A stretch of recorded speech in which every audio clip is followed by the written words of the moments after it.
शुरू करते हाँ उस दो जहान दे पालनहार दा नाम लैके जो सब ते बहुत ही रहमतां और बख्शिशां करने वाला है। अज दे सत्संग की शुरुआत ऐसे एक छोटे जे शब्द तो करांगे और इस शब्द के अंदर इंसान की जिंदगी दे बारे ना एक बड़ा गहरा राज दसिया है कि अगर असी जिंदगी च कामयाबी सफलता चाहते हैं, खुशियां चाहते हैं, तो उहदे वास्ते साडे जीवन च की होना जरूरी है। सो दसिया है कि तन माटी दीपक भया, तन माटी दीपक भया, ज्ञान तेल ले डाल है। हुण कहंदे कि ये तन एक मिट्टी के दीवे की तरह है और इसकी वैल्यू किद्दां बनती है, क्योंकि एक मिट्टी का दीवा अगर खाली रखा जाए तो खाली दीवा किसी काम का नहीं होंदा, क्योंकि दीपक की लोड़ हमेशा कदों होंदी है? जरा जवाब दिओ, कदों होंदी दीपक की लोड़? जदों अंधेरा होवे। हुण चारों तरफ अंधेरा है पर दीपक खाली है, तो खाली दीपक का सानू वो लाभ, वो फायदा नहीं हो सकता जिस वास्ते वो बनिया है। हुण वो खाली दीपक अगर उसके अंदर तेल पा दिता जाए, बत्ती पा दी जाए और हल्का जिहा उसनूं प्रकाश दिखा दिता जाए, तो फिर वो दीपक उस अंधकार नूं दूर कर दिंदा है और उसकी वैल्यू कई गुणा वध जाती है।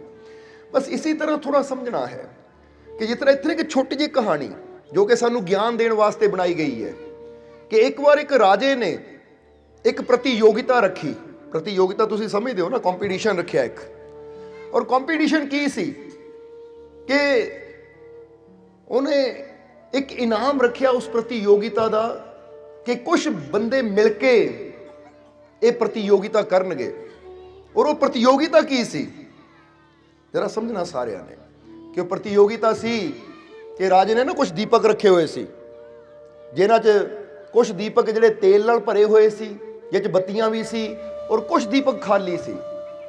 फिर राजे ने ऐलान किया कि भाई 5-5 बंदियां दा ग्रुप बने और ये दीपक पे हुए है, खाली भी है और भरे हुए भी है। और जिहड़ा इन्हां दीपकां नूं चाहे, जे कोई चाहे भरिया उठाना तो भरिया उठा लवे और कोई चाहे खाली उठाना खाली उठा लवे।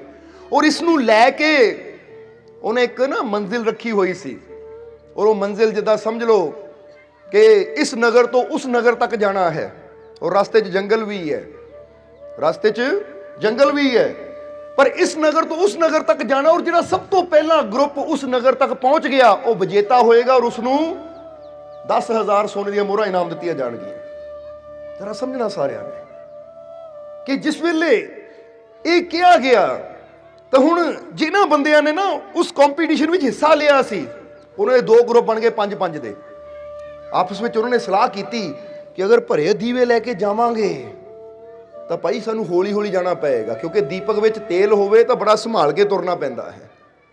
पर अगर एक खाली दीवे लैके असीं चलीए फिर तो दीवे नूं हत्थ 'च पकड़े जिन्नी मर्जी स्पीड नाल दौड़ के जा सकते, असीं जल्दी पहुंच जावांगे, क्योंकि साडा मकसद है अपनी मंजिल ते पहुंच के इनाम जितना, ताकि सानू 10,000 सोने की मोहर मिले। और कोई थोड़ी नहीं होंदी 10,000 सोने की मोहर कि अगर असीं 5 एक खाली दीवे चक के दौड़िए तो बड़ी जल्दी असीं अपनी मंजिल ते भी पहुंच जावांगे और इनाम भी जित लवांगे। पर अगर तेल वाले दीपक लैके जावांगे तो फिर तेल नूं कित्थे संभालदे फिरांगे, क्योंकि अगर दीपक च तेल है तो बड़ा ध्यान नाल चलना पैना, धीरे धीरे चलना पैना, किते गिर ना जावे।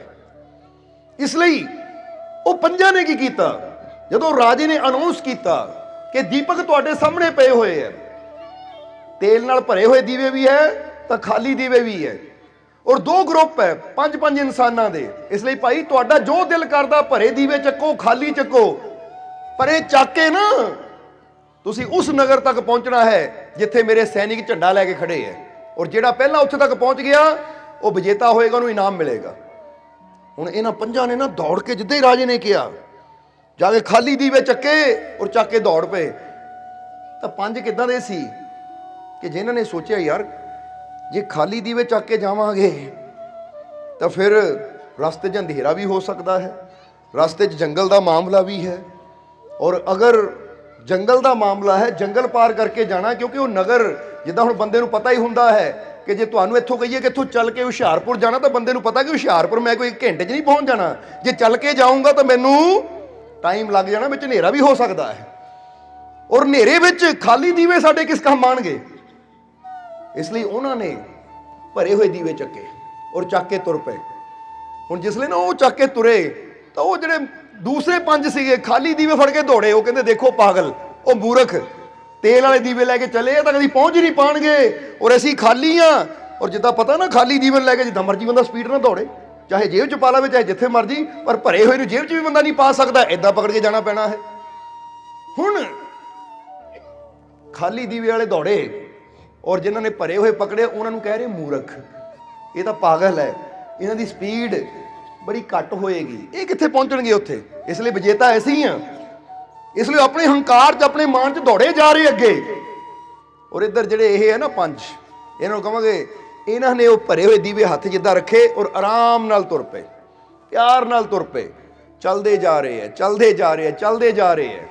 ਹੁਣ ਗੱਲ ਤਾਂ ਉਦੋਂ ਆਈ ਕਿ ਜਦੋਂ ਚਲਦਿਆਂ ਚਲਦਿਆਂ ਸ਼ਾਮ ਹੋ ਗਈ, ਸੂਰਜ ਡੁੱਬਿਆ ਔਰ ਜੰਗਲ ਦਾ ਸਫ਼ਰ, ਔਰ ਜੰਗਲ ਦੇ ਸਫ਼ਰ ਦੇ ਵਿੱਚ ਉਹ ਹੁਣ ਜਿਹੜੇ ਖਾਲੀ ਦੀਵੇ ਲੈ ਕੇ ਦੌੜ ਰਹੇ ਸੀ, ਜਦੋਂ ਹਨੇਰਾ ਹੋਇਆ ਤਾਂ ਪਰੇਸ਼ਾਨ ਹੋ ਗਏ, ਕਿਉਂਕਿ ਜੰਗਲ 'ਚ ਪਗਡੰਡੀ ਹੈ ਔਰ ਬਿਨਾਂ ਪ੍ਰਕਾਸ਼ ਤੋਂ ਬਿਨਾਂ ਰੋਸ਼ਨੀ ਤੋਂ ਪਗਡੰਡੀ ਨਜ਼ਰ ਨਹੀਂ ਆਉਂਦੀ, ਦੇਖ ਨਹੀਂ ਸਕਦੇ, ਜਾਣਾ ਕਿਹਨੂੰ ਹੈ। ਪਰੇਸ਼ਾਨ ਹੋ ਗਏ। ਹੁਣ ਖਾਲੀ ਦੀਵੇ ਤਾਂ ਹੱਥ 'ਚ ਫੜੇ ਹੋਏ ਹੈ, ਪਰ ਪਰੇਸ਼ਾਨ ਹੈ ਕਿ ਹੁਣ ਇਹਨਾਂ ਦੀਵਿਆਂ 'ਚ ਤੇਲ ਕਿੱਥੋਂ ਲਿਆ ਕੇ ਪਾਈਏ, ਇਹਨਾਂ ਦੀਵੇ 'ਚ ਬੱਤੀ ਕਿੱਥੋਂ ਪਾਈਏ, ਇਹਨਾਂ ਦੀਵਿਆਂ ਨੂੰ ਪ੍ਰਕਾਸ਼ ਕਿੱਥੋਂ ਦਿਖਾਈਏ ਤਾਂ ਕਿ ਦੀਵੇ ਸਾਨੂੰ ਰੋਸ਼ਨੀ ਦਿਖਾ ਸਕਣ, ਕਿਉਂਕਿ ਅਸੀਂ ਤਾਂ ਜਲਦਬਾਜ਼ੀ 'ਚ ਖਾਲੀ ਦੀਵੇ ਲੈ ਕੇ ਦੌੜੇ। ਪਰੇਸ਼ਾਨ ਹੋ ਗਏ ਕਿ ਆਪਣੇ ਵੱਲੋਂ ਤਾਂ ਅਸੀਂ ਬੜੀ ਸਮਝਦਾਰੀ ਦਾ ਕੰਮ ਕੀਤਾ ਸੀ ਕਿ ਖਾਲੀ ਦੀਵੇ ਲੈ ਕੇ ਜਾਵਾਂਗੇ ਤਾਂ ਬੜੀ ਤੇਜ਼ੀ ਨਾਲ ਮੰਜ਼ਿਲ ਤੱਕ ਪਹੁੰਚ ਜਾਵਾਂਗੇ, ਪਰ ਇਹ ਤਾਂ ਸੋਚਿਆ ਨਹੀਂ ਕਿ ਮੰਜ਼ਿਲ ਦੂਰ ਹੈ ਔਰ ਰਸਤੇ 'ਚ ਅੰਧੇਰਾ ਵੀ ਹੋਣਾ ਹੈ, ਰਸਤੇ 'ਚ ਕਈ ਇਦਾਂ ਦੇ ਮੋੜ ਘੇੜ ਵੀ ਆਣੇ ਹੈ ਕਿ ਅਗਰ ਉੱਥੇ ਪ੍ਰਕਾਸ਼ ਨਾ ਹੋਇਆ ਤਾਂ ਅਸੀਂ ਭਟਕ ਜਾਵਾਂਗੇ। ਇਸ ਲਈ ਹੁਣ ਪਰੇਸ਼ਾਨ ਹੋ ਰਹੇ ਹੈ।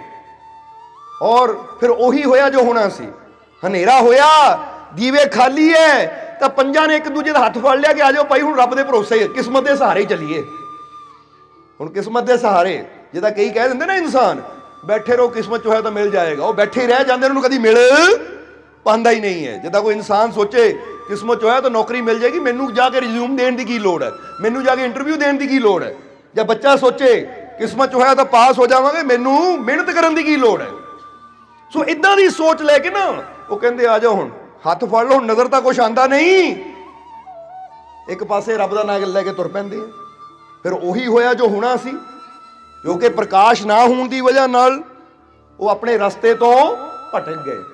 ਹੁਣ ਤੁਰ ਤਾਂ ਰਹੇ ਹੈ ਪਰ ਦਿਸ਼ਾ ਸਹੀ ਨਹੀਂ ਹੈ, ਔਰ ਦਿਸ਼ਾ ਸਹੀ ਨਾ ਹੋਣ ਕਰਕੇ ਹੁਣ ਰਸਤਾ ਵੀ ਭਟਕ ਗਏ, ਮੰਜ਼ਿਲ ਤੋਂ ਵੀ ਦੂਰ ਹੋ ਗਏ, ਔਰ ਉਸ ਦੇ ਨਾਲ ਨਾਲ ਉਹਨਾਂ ਦੇ ਪੈਰ ਵੀ ਜਿਸਮ ਵੀ ਜ਼ਖਮੀ ਹੋਣ ਲੱਗ ਗਿਆ, ਕਿਉਂਕਿ ਜੰਗਲ ਵਿੱਚ ਝਾੜ ਹੈ, ਬੂਝੇ ਹੈ, ਮਲੇ ਹੈ, ਕੰਡੇ ਹੈ।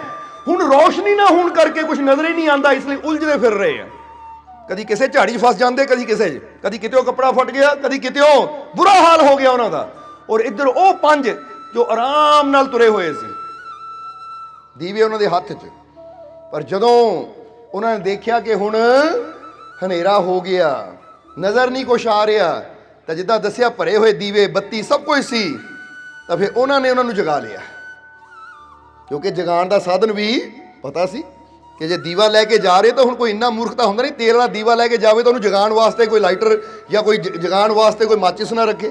ਇਸ ਲਈ ਉਹ ਸਾਰਾ ਕੁਝ ਪ੍ਰਬੰਧ ਸੀ ਉਹਨਾਂ ਕੋਲ। ਜਿੱਦੇ ਉਹਨਾਂ ਨੂੰ ਲੱਗਾ ਅੰਧੇਰਾ ਹੋ ਗਿਆ, ਨਜ਼ਰ ਨਹੀਂ ਆ ਰਿਹਾ, ਦੀਵੇ ਵਾਲੇ ਚਾਲ ਬੇਸ਼ੱਕ ਮੱਧਮ ਸੀ, ਹੌਲੀ ਸੀ, ਪਰ ਹੁਣ ਪ੍ਰਕਾਸ਼ ਹੋਣ ਕਰਕੇ ਨਾ ਉਹ ਰਸਤੇ ਨੂੰ ਦੇਖਦੇ ਦੇਖਦੇ ਦੇਖਦੇ ਦੇਖਦੇ ਦੇਖਦੇ ਦੇਖਦੇ ਬੜੇ ਆਰਾਮ ਨਾਲ ਉਹ ਜੰਗਲ ਦਾ ਸਫ਼ਰ ਤੈਅ ਕਰ ਰਹੇ ਹੈ।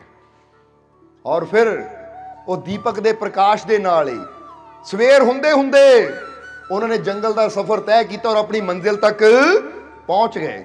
ਔਰ ਮੰਜ਼ਿਲ ਤੇ ਪਹੁੰਚ ਕੇ ਉਹ ਝੰਡੀ ਲੈ ਕੇ ਜੋ ਸੈਨਿਕ ਖੜੇ ਸੀ, ਉਹ ਝੰਡੀ ਉਹਨਾਂ ਕੋਲ ਫੜੀ ਔਰ ਉਹਨੂੰ ਵਿਜੇਤਾ ਘੋਸ਼ਿਤ ਕੀਤਾ ਗਿਆ। ਹੁਣ ਇੰਤਜ਼ਾਰ ਹੋ ਰਿਹਾ ਕਿ ਭਾਈ ਉਹ ਕਿੱਧਰ ਗਏ ਜਿਹੜੇ ਖਾਲੀ ਦੀਵੇ ਲੈ ਕੇ ਦੌੜੇ ਸੀ। ਬੜੀ ਕਾਹਲੀ ਸੀਗੀ, ਅਸੀਂ ਬਹੁਤ ਪਹਿਲਾਂ ਪਹੁੰਚ ਜਾਣਾ, ਤਾਂ ਮੂਰਖ ਹੈ ਜਿਹੜੇ ਭਰੇ ਹੋਏ ਦੀਵੇ ਲੈ ਕੇ ਜਾ ਰਹੇ ਹੈ, ਉਹ ਅਸੀਂ ਸਮਝਦਾਰ ਆ, ਖਾਲੀ ਲੈ ਕੇ ਦੌੜ ਕੇ ਚਲੇ ਜਾਵਾਂਗੇ। ਪਰ ਰਸਤੇ 'ਚ ਆਉਣ ਵਾਲੀਆਂ ਮੁਸ਼ਕਿਲਾਂ ਪਰੇਸ਼ਾਨੀਆਂ ਬਾਰੇ ਤਾਂ ਉਹਨਾਂ ਨੇ ਸੋਚਿਆ ਨਹੀਂ ਸੀ, ਇਸ ਕਰਕੇ ਉਲਝ ਗਏ ਉਹ। ਹੁਣ ਕਰਦਿਆਂ ਕਰਦਿਆਂ ਦੁਪਹਿਰ ਹੋ ਗਈ। ਦੁਪਹਿਰ ਹੋਈ ਤਾਂ ਫਿਰ ਉਹ ਆ ਰਹੇ ਹੈ, ਕਿਉਂਕਿ ਰੋਸ਼ਨੀ ਹੋਈ ਤਾਂ ਫਿਰ ਉਹਨਾਂ ਨੂੰ ਪਤਾ ਲੱਗਾ ਹੀ ਰਸਤੇ ਤੋਂ ਭਟਕ ਗਏ ਆ। ਇਸ ਲਈ ਜਦੋਂ ਥੋੜਾ ਚਾਨਣ ਹੋਇਆ ਤਾਂ ਲੱਭਦੇ ਲੱਭਦੇ ਸਹੀ ਰਸਤੇ ਤੇ ਆ ਕੇ ਫਿਰ ਉਹ ਜਦੋਂ ਮੰਜ਼ਿਲ ਤੇ ਪਹੁੰਚੇ ਤਾਂ ਦੇਖਿਆ ਹਾਲ ਬੇਹਾਲ ਹੈ। ਜਿੱਦਾਂ ਕਹਿ ਲਓ ਕੱਪੜੇ ਫਟੇ ਹੋਏ ਆ, ਖੂਨ ਨਿਕਲ ਰਿਹਾ ਹੈ, ਕੋਈ ਕਿਤੇ ਛਿੱਲ ਹੋਇਆ, ਕੋਈ ਕਿਤੇ ਛਿੱਲ ਹੋਇਆ ਹੈ, ਬੁਰਾ ਹਾਲ ਹੈ। ਪਰ ਜਦੋਂ ਦੇਖਿਆ ਕਿ ਜਿਨ੍ਹਾਂ ਨੂੰ ਅਸੀਂ ਮੂਰਖ ਕਹਿੰਦੇ ਸੀ ਉਹ ਹੁਣ ਵਿਜੇਤਾ ਦੀ ਕੁਰਸੀ ਤੇ ਬੈਠੇ ਆ ਇਨਾਮ ਲੈ ਕੇ। ਹੁਣ ਅਸੀਂ ਇਹਨਾਂ ਨੂੰ ਮੂਰਖ ਸਮਝਦੇ ਸੀ, ਪਰ ਸਾਨੂੰ ਕੀ ਪਤਾ ਸੀ ਸਭ ਤੋਂ ਬੜੀ ਮੂਰਖਤਾ ਤਾਂ ਅਸੀਂ ਆਪ ਕੀਤੀ ਹੈ, ਖਾਲੀ ਦੀਵਿਆਂ ਨੂੰ ਚੱਕ ਕੇ। ਹੁਣ ਇਹ ਕਹਾਣੀ ਨਾ ਬੜੀ ਪਿਆਰੀ ਹੈ, ਪਰ ਇਸ ਕਹਾਣੀ ਜਿੱਦਾਂ ਦੱਸਿਆ ਕਿ ਸਾਨੂੰ ਸਿੱਖਿਆ ਗਿਆਨ ਦੇਣ ਵਾਸਤੇ ਕਹਾਣੀ ਬਣਾਈ ਗਈ ਹੈ। ਹੁਣ ਇਹ ਕਹਾਣੀ ਦੀ ਨਾ ਗਹਿਰਾਈ ਕੀ ਹੈ, ਇਹਦਾ ਰਾਜ ਕੀ ਹੈ, ਉਹਨੂੰ ਸਮਝੀਏ।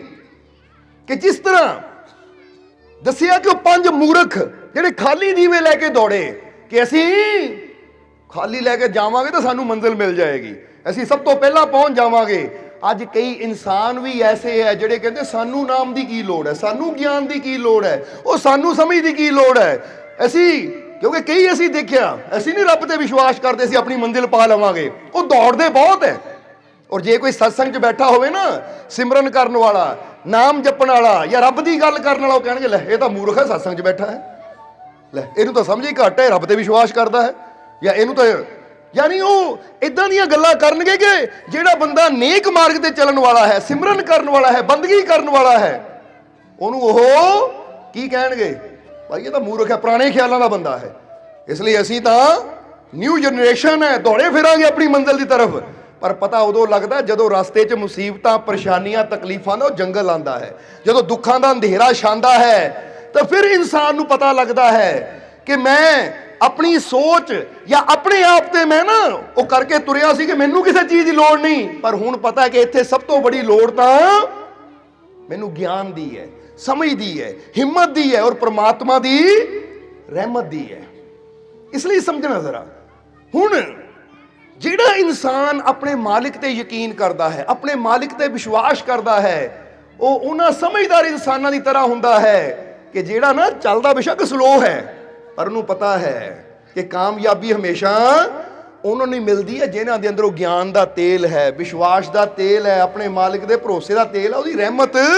ਜਿਸ ਤਰ੍ਹਾਂ ਇਸ ਸ਼ਲੋਕ ਅੰਦਰ ਦੱਸਿਆ ਹੈ ਕਿ ਤਨ ਮਾਟੀ ਦੀਪਕ ਭਇਆ ਗਿਆਨ ਤੇਲ ਲੈ ਡਾਲ, ਕਿ ਇਹ ਤਨ ਇੱਕ ਮਿੱਟੀ ਦੇ ਦੀਵੇ ਦੀ ਤਰ੍ਹਾਂ ਹੈ, ਇਹਦੀ ਉਦੋਂ ਤੱਕ ਕੋਈ ਵੈਲਿਊ ਨਹੀਂ ਹੈ ਜਦ ਤੱਕ ਇਹਦੇ ਅੰਦਰ ਗਿਆਨ ਦਾ ਦੀਵਾ ਯਾਨੀ ਗਿਆਨ ਦਾ ਤੇਲ ਨਹੀਂ ਜਾਏਗਾ। ਜਰਾ ਸੋਚ ਕੇ ਦੇਖੋ, ਇੱਕ ਇਨਸਾਨ ਜਿੰਨਾ ਮਰਜੀ ਬੰਦਾ ਕਵੇ ਨਾ, ਉਹ ਜਿੰਨਾ ਮਰਜੀ 6 ਫੁੱਟ ਦਾ ਹੋਵੇ, ਤਕੜਾ ਹੋਵੇ, ਸਵਸਥ ਹੋਵੇ, ਪਰ ਅਗਰ ਉਹਦੇ ਅੰਦਰ ਗਿਆਨ ਨਾ ਹੋਵੇ, ਸਮਝ ਨਾ ਹੋਵੇ, ਤਾਂ ਫਿਰ ਉਹਦੀ ਸ਼ਕਤੀ, ਉਹਦੀ ਹਾਈਟ ਉਹ ਕਿਸ ਕੰਮ ਦੀ।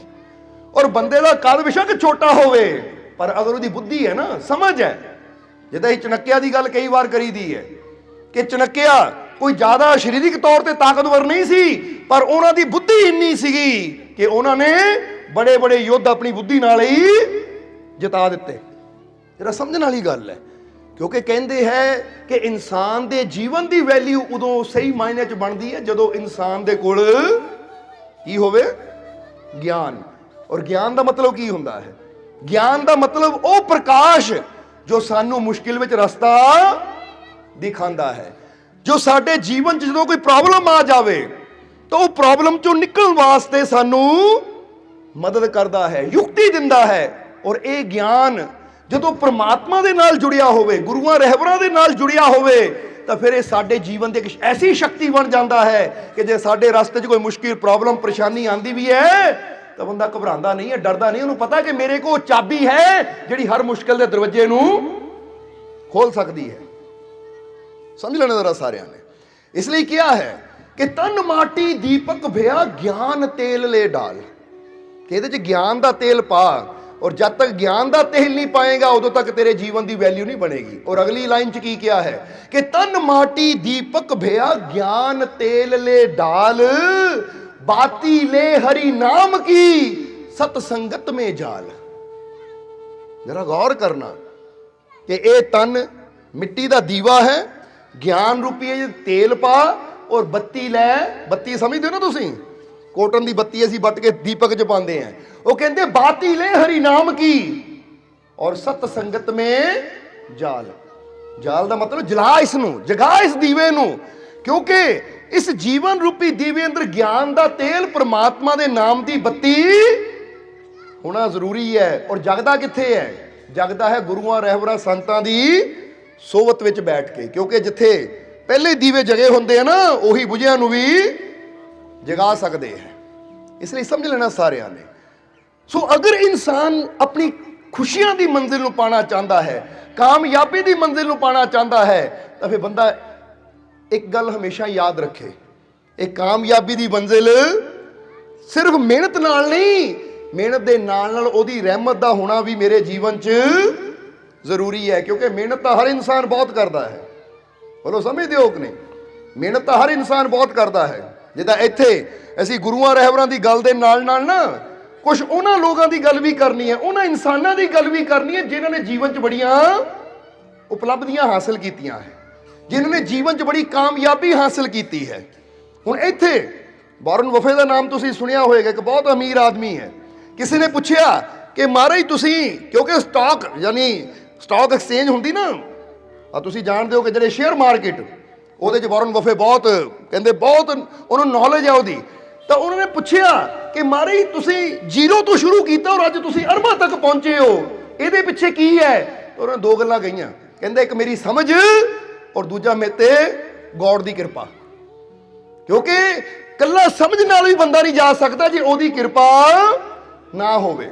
सो इत्थे दसना की चाहते कि गुरुआं रहबरां ने ते विश्वास की गल कीती है, गुरुआं रहबरां ने ते यकीन की गल कीती है, पर जिन्हां नूं अज इंसान सक्सैसफुल मानदा है वो भी कहते हैं कि बिना ओहदी किरपा तो, बिना ओहदी रहमत तो, बिना ओहदे साथ तो बंदा कदी भी सफल नहीं हो सकता।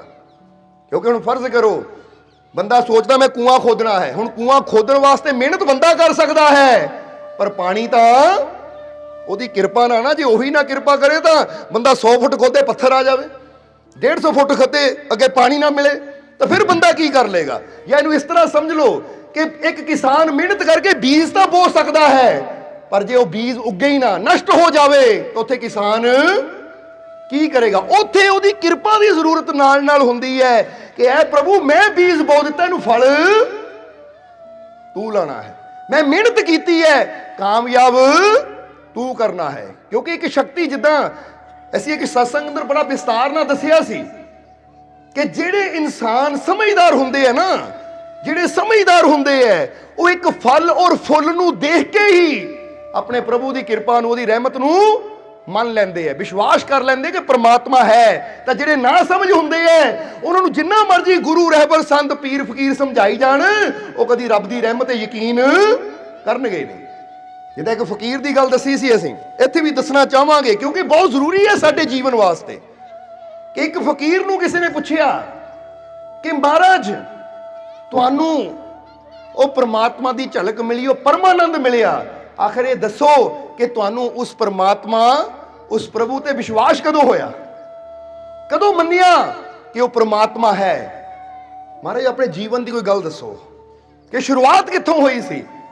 तो फकीर कहंदे ਉਹ ਸ਼ੁਰੂਆਤ परमात्मा ਨੂੰ ਮੰਨਿਆ ਕਿੱਥੋਂ, ਜਾਣਿਆ ਕਿੱਥੋਂ, ਉਹਦੀ ਰਹਿਮਤ ਤੇ ਵਿਸ਼ਵਾਸ ਕਦੋਂ ਹੋਇਆ?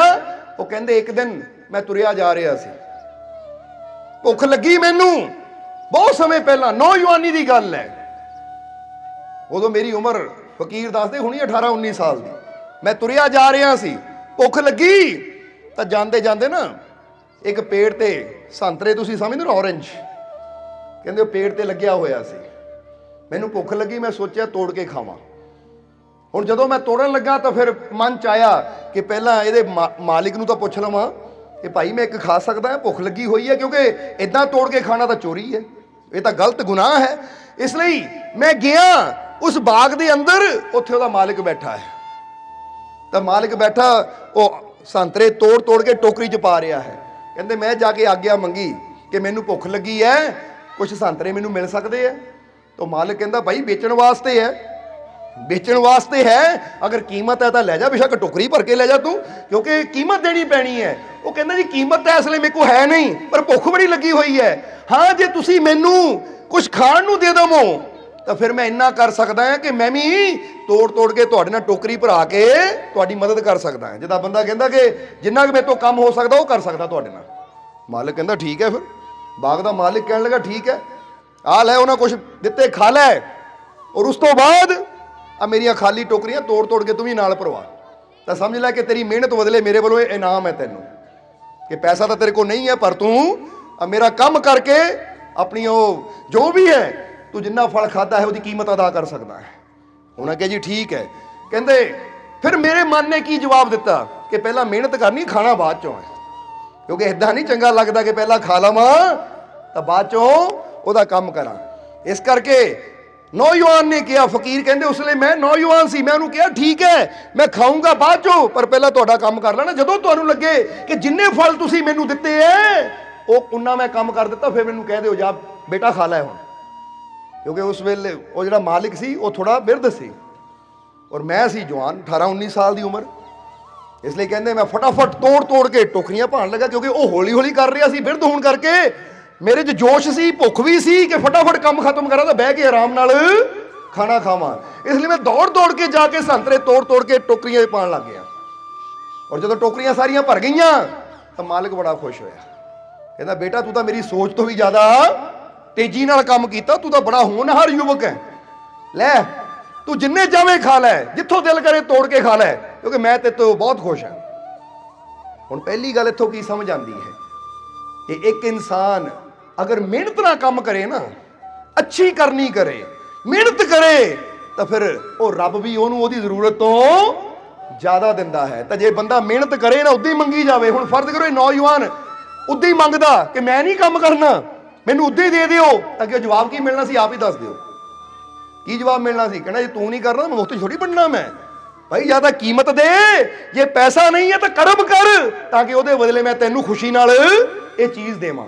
ਹੁਣ ਇਹੀ ਹਿਸਾਬ ਨਾ ਪਰਮਾਤਮਾ ਨਾਲ ਵੀ ਹੁੰਦਾ ਇਨਸਾਨ ਦਾ, ਕਿ ਇਨਸਾਨ ਵੀ ਰੱਬ ਕੋਲੋਂ ਮੰਗਦਾ ਤਾਂ ਬਹੁਤ ਕੁਝ ਹੈ, ਉਹ ਰੱਬ ਕਹਿੰਦਾ ਮੈਂ ਤਾਂ ਦੇਣ ਨੂੰ ਤਿਆਰ ਹਾਂ, ਪਰ ਉਦਾਂ ਦਾ ਕਰਮ ਤਾਂ ਕਰਕੇ ਦਿਖਾ।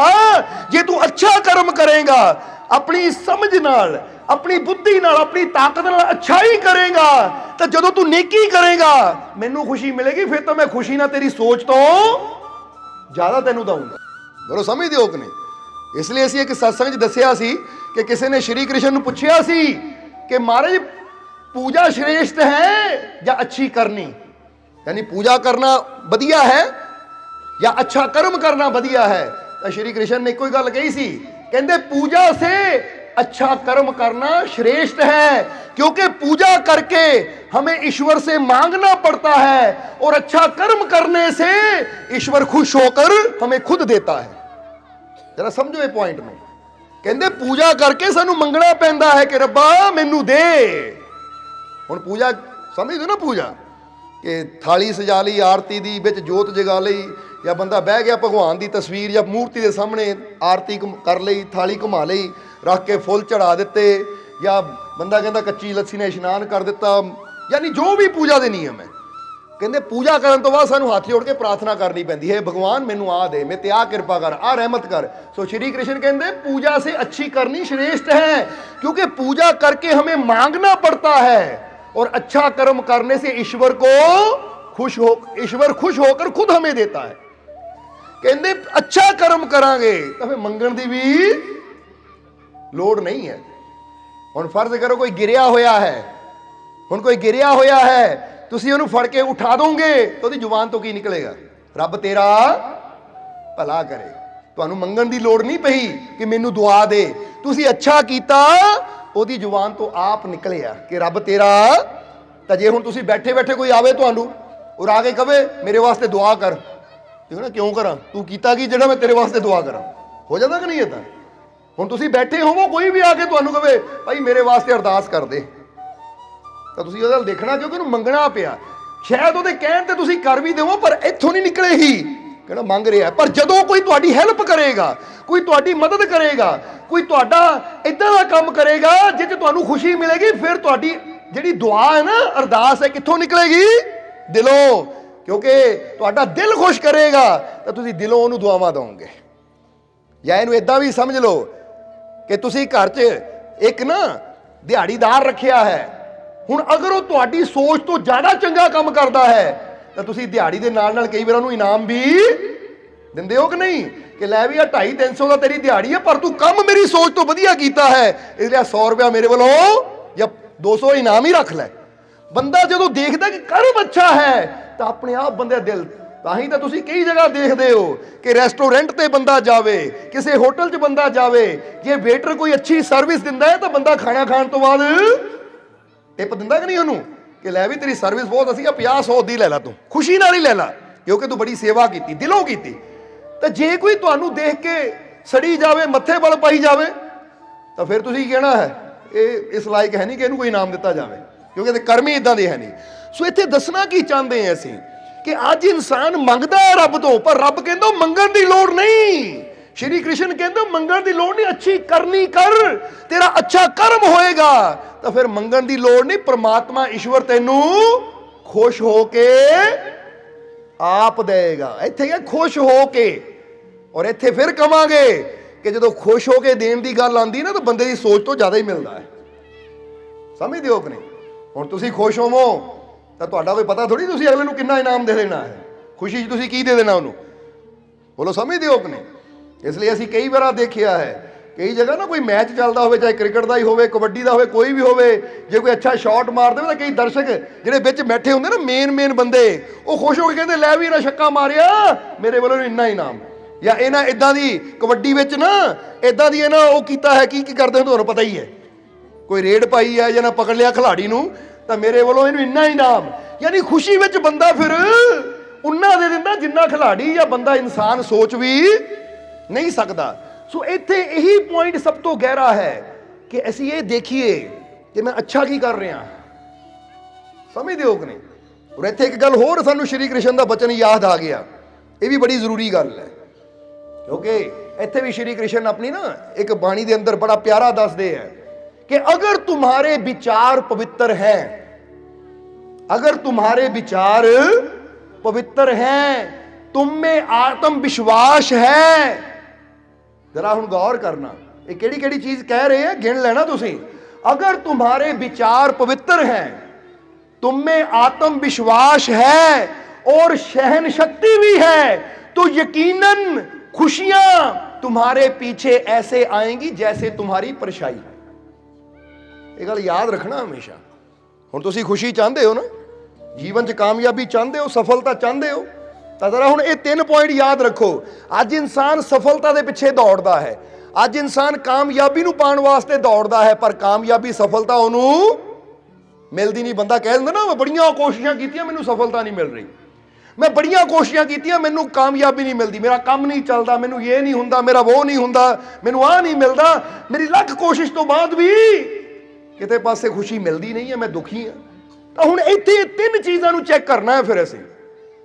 ਇਹ ਪਹਿਲੀ ਚੀਜ਼ ਹੈ ਸਾਡੇ ਵਿਚਾਰ ਪਵਿੱਤਰ ਹੈ ਜਾਂ ਨਹੀਂ, ਕਿ ਸਾਡੇ ਵਿਚਾਰਾਂ 'ਚ ਕਿਸੇ ਵਾਸਤੇ ਕੁਝ ਬੁਰਾ ਤਾਂ ਨਹੀਂ, ਕੋਈ ਬੁਰੀ ਸੋਚ ਤਾਂ ਨਹੀਂ, ਕਿਉਂਕਿ ਵਿਚਾਰਾਂ 'ਚ ਨਫ਼ਰਤ ਵੀ ਹੁੰਦੀ ਹੈ, ਵਿਚਾਰਾਂ 'ਚ ਕ੍ਰੋਧ ਵੀ ਹੁੰਦਾ ਹੈ, ਵਿਚਾਰਾਂ 'ਚ ਨਿੰਦਿਆ ਵੀ ਹੁੰਦੀ ਹੈ। ਅਗਰ ਦੇਖਿਆ ਜਾਵੇ ਤਾਂ ਸਭ ਕੁਝ ਅੰਦਰ ਹੀ ਬੰਦੇ ਚੱਲਦਾ ਹੈ। ਇਹ ਉਹ ਕਹਿੰਦੇ ਅਗਰ तुम्हारे ਵਿਚਾਰ ਪਵਿੱਤਰ ਹੈ, ਇਸ ਲਈ ਸਭ ਤੋਂ ਪਹਿਲਾਂ ਤਾਂ ਆਪਣੇ ਵਿਚਾਰਾਂ ਨੂੰ ਪਵਿੱਤਰ ਕਰੋ ਕਿ ਕਿਸੇ ਵਾਸਤੇ ਵੀ ਮਾੜਾ ਨਹੀਂ ਸੋਚਣਾ।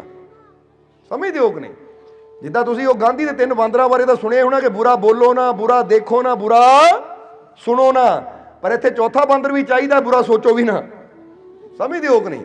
ਉਹ ਗਾਂਧੀ ਨੇ ਇੱਕ ਨਹੀਂ ਕਿਹਾ, ਉਹ ਅਸੀਂ ਕਹਿ ਦਿੰਦੇ ਆ ਕਿ ਬੁਰਾ ਸੋਚੋ ਵੀ ਨਾ ਤੁਸੀਂ, ਕਿਉਂਕਿ 3 ਤਾਂ ਹੈ ਕਿ ਮੂੰਹ ਤੇ ਹੱਥ ਰੱਖਿਆ ਹੈ। ਦੇਖਿਆ ਨਾ ਮੂਰਤੀ ਉਹ, ਕਿ ਇੱਕ ਨੇ ਮੂੰਹ ਤੇ ਹੱਥ ਰੱਖਿਆ, ਇੱਕ ਨੇ ਕੰਨਾਂ 'ਚ ਉਂਗਲੀਆਂ ਦਿੱਤੀਆਂ ਹੈ, ਇੱਕ ਨੇ ਅੱਖਾਂ ਦੇ ਹੱਥ ਰੱਖਿਆ ਹੈ। ਹੁਣ ਅਸੀਂ ਕਹਿੰਦੇ ਕਿੱਦਾਂ ਵੀ ਰੱਖਣਾ ਚਾਹੀਦਾ ਇੱਦਾਂ। ਇੱਥੇ ਪੁੱਛੋ ਇਹ ਕੀ ਹੈ? ਇਹਦਾ ਮਤਲਬ ਬੁਰਾ, ਕਿਉਂਕਿ ਇੱਥੋਂ ਹੀ ਤਾਂ ਸਾਰੀ ਸ਼ੁਰੂਆਤ ਹੁੰਦੀ ਹੈ। ਇੱਥੇ ਸੋਚ ਬੁਰੀ ਹੋਏਗੀ ਤਾਂ ਜ਼ੁਬਾਨ ਤੋਂ ਬੁਰਾ ਫੇਰ ਨਿਕਲਦਾ ਹੈ, ਇੱਥੇ ਸੋਚ ਬੁਰੀ ਹੋਏਗੀ ਤਾਂ ਅੱਖਾਂ ਬੁਰਾ ਫੇਰ ਹੀ ਦੇਖਦੀਆਂ, ਕਿਉਂਕਿ ਅੱਖਾਂ ਤਾਂ ਇੱਕ ਸਾਧਨ ਹੈ, ਸੋਚ ਨਹੀਂ ਉਹਨਾਂ ਨੂੰ ਦਿਖਾਣਾ ਹੈ। ਹੁਣ ਸੋਚ ਆਂਦੀ ਮੈਂ ਆਹ ਦੇਖਣਾ, ਅੱਖਾਂ ਫੜਨ ਫਟਾਫਟ ਉਹਨੂੰ ਦੇਖਦੀ ਹੈ, ਦੇਖਦੀ ਕਿ ਨਹੀਂ? ਹੁਣ ਤੁਸੀਂ ਸੋਚੋ ਮੈਂ ਟੈਂਟ ਦੇਖਣਾ ਹੈ, ਅੱਖ ਕਿੱਧਰ ਜਾਏਗੀ? ਜਵਾਬ ਦੇ ਦਿਓ, ਟੈਂਟ ਵੱਲ ਹੀ ਜਾਏਗੀ ਨਾ, ਕਿਉਂਕਿ ਸੋਚ ਲਿਆ ਮੈਂ ਟੈਂਟ ਦੇਖਣਾ ਹੈ। ਹੁਣ ਅੱਖ ਦਾ ਕੀ ਕਸੂਰ ਹੈ? ਅੱਖ ਬੁਰਾ ਨਹੀਂ ਦੇਖਦੀ, ਇਹ ਬੁਰਾ ਤਾਂ ਸਭ ਕੁਝ ਬੰਦੇ ਦੇ ਅੰਦਰ ਚੱਲਦਾ ਹੈ। ਜਿੱਦਾਂ ਸਮਝ ਲਓ ਗੱਡੀ ਤਾਂ ਗੱਡੀ ਹੈ, ਇਹ ਗੱਡੀ ਤੁਹਾਨੂੰ ਸਤਸੰਗ ਵੱਲ ਵੀ ਲੈ ਕੇ ਜਾ ਸਕਦੀ, ਠੇਕੇ ਵੱਲ ਵੀ ਲੈ ਕੇ ਜਾ ਸਕਦੀ ਹੈ। ਇਹ ਗੱਡੀ ਤੁਹਾਨੂੰ ਤੁਹਾਡੀ ਮੰਜ਼ਿਲ ਵੱਲ ਵੀ ਲੈ ਕੇ ਜਾ ਸਕਦੀ ਹੈ, ਮੰਜ਼ਿਲ ਤੋਂ ਦੂਰ ਵੀ, ਕਿਉਂਕਿ ਇਹ ਤਾਂ ਬੰਦੇ ਦੀ ਸੋਚ ਹੈ ਕਿ ਜਿੱਦਾਂ ਦੀ ਬੰਦੇ ਦੀ ਸੋਚ ਹੋਣੀ ਹੈ ਉਹ ਸਾਧਨ ਤਾਂ ਉਧਰ ਨੂੰ ਤੁਰ ਪੈਣਾ ਹੈ। ਇਸ ਲਈ ਸਭ ਤੋਂ ਜ਼ਰੂਰੀ ਚੀਜ਼ ਹੈ ਇਨਸਾਨ ਦੇ। ਇੱਥੇ ਸ਼੍ਰੀ ਕ੍ਰਿਸ਼ਨ ਨੇ ਵੀ ਵਿਚਾਰਾਂ ਦੀ ਪਵਿੱਤਰਤਾ ਦੀ ਗੱਲ ਕੀਤੀ, ਤਨ ਦੀ ਪਵਿੱਤਰਤਾ ਦੀ ਗੱਲ ਨਹੀਂ ਕੀਤੀ। ਉਹ ਕਹਿੰਦੇ ਜੇ ਵਿਚਾਰ ਤੇਰੇ ਪਵਿੱਤਰ ਹੈ, क्योंकि तन की पवित्रता का ख्याल तो हर कोई रखता है कि शरीर साफ होवे, कपड़ा साफ होवे, पर की फायदा? तन पवित्र है पर जे मन ही गंदा है। कपड़ा साफ है पर मन के अंदर मैल है। तो हुण साफ कपड़े ने या साफ तन ने सानू वो खुशी नहीं देनी जो साडी विचारां दी पवित्रता ने सानू खुशी देनी है। नहीं तो कई बार देखते हो ना, बंदा परेशान हुंदा है तो जे वो नवा कपड़ा पा लवे तो की वो खुश हो जाता है?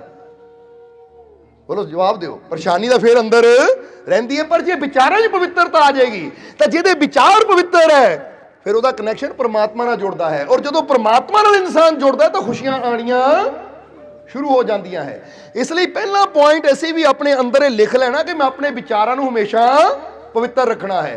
जदों भी मन च कोई बुरा ख्याल आवे, बुरा ख्याल मतलब किसी वास्ते नफरत दा, किसी वास्ते जलन दा, किसी की बुराई करन नूं दिल करे या किसी वास्ते बुरी सोच आवे, बंदा इदां, तो उसलिए कहो ये मेरे विचार हुण अपवित्र हो रहे हैं, और ये अपवित्र विचार लैके, ये गंदे विचार लैके, बुरे विचार लैके मैं कामयाबी की मंजिल तक कदी नहीं पहुंच सकता, मैं खुशियां की मंजिल तक कदी नहीं पहुंच सकता। इस करके जे मैनू कामयाबी चाहिए है तो फिर कहांगे कि जिसके विचार पवित्र हैं और आत्मविश्वास भी है।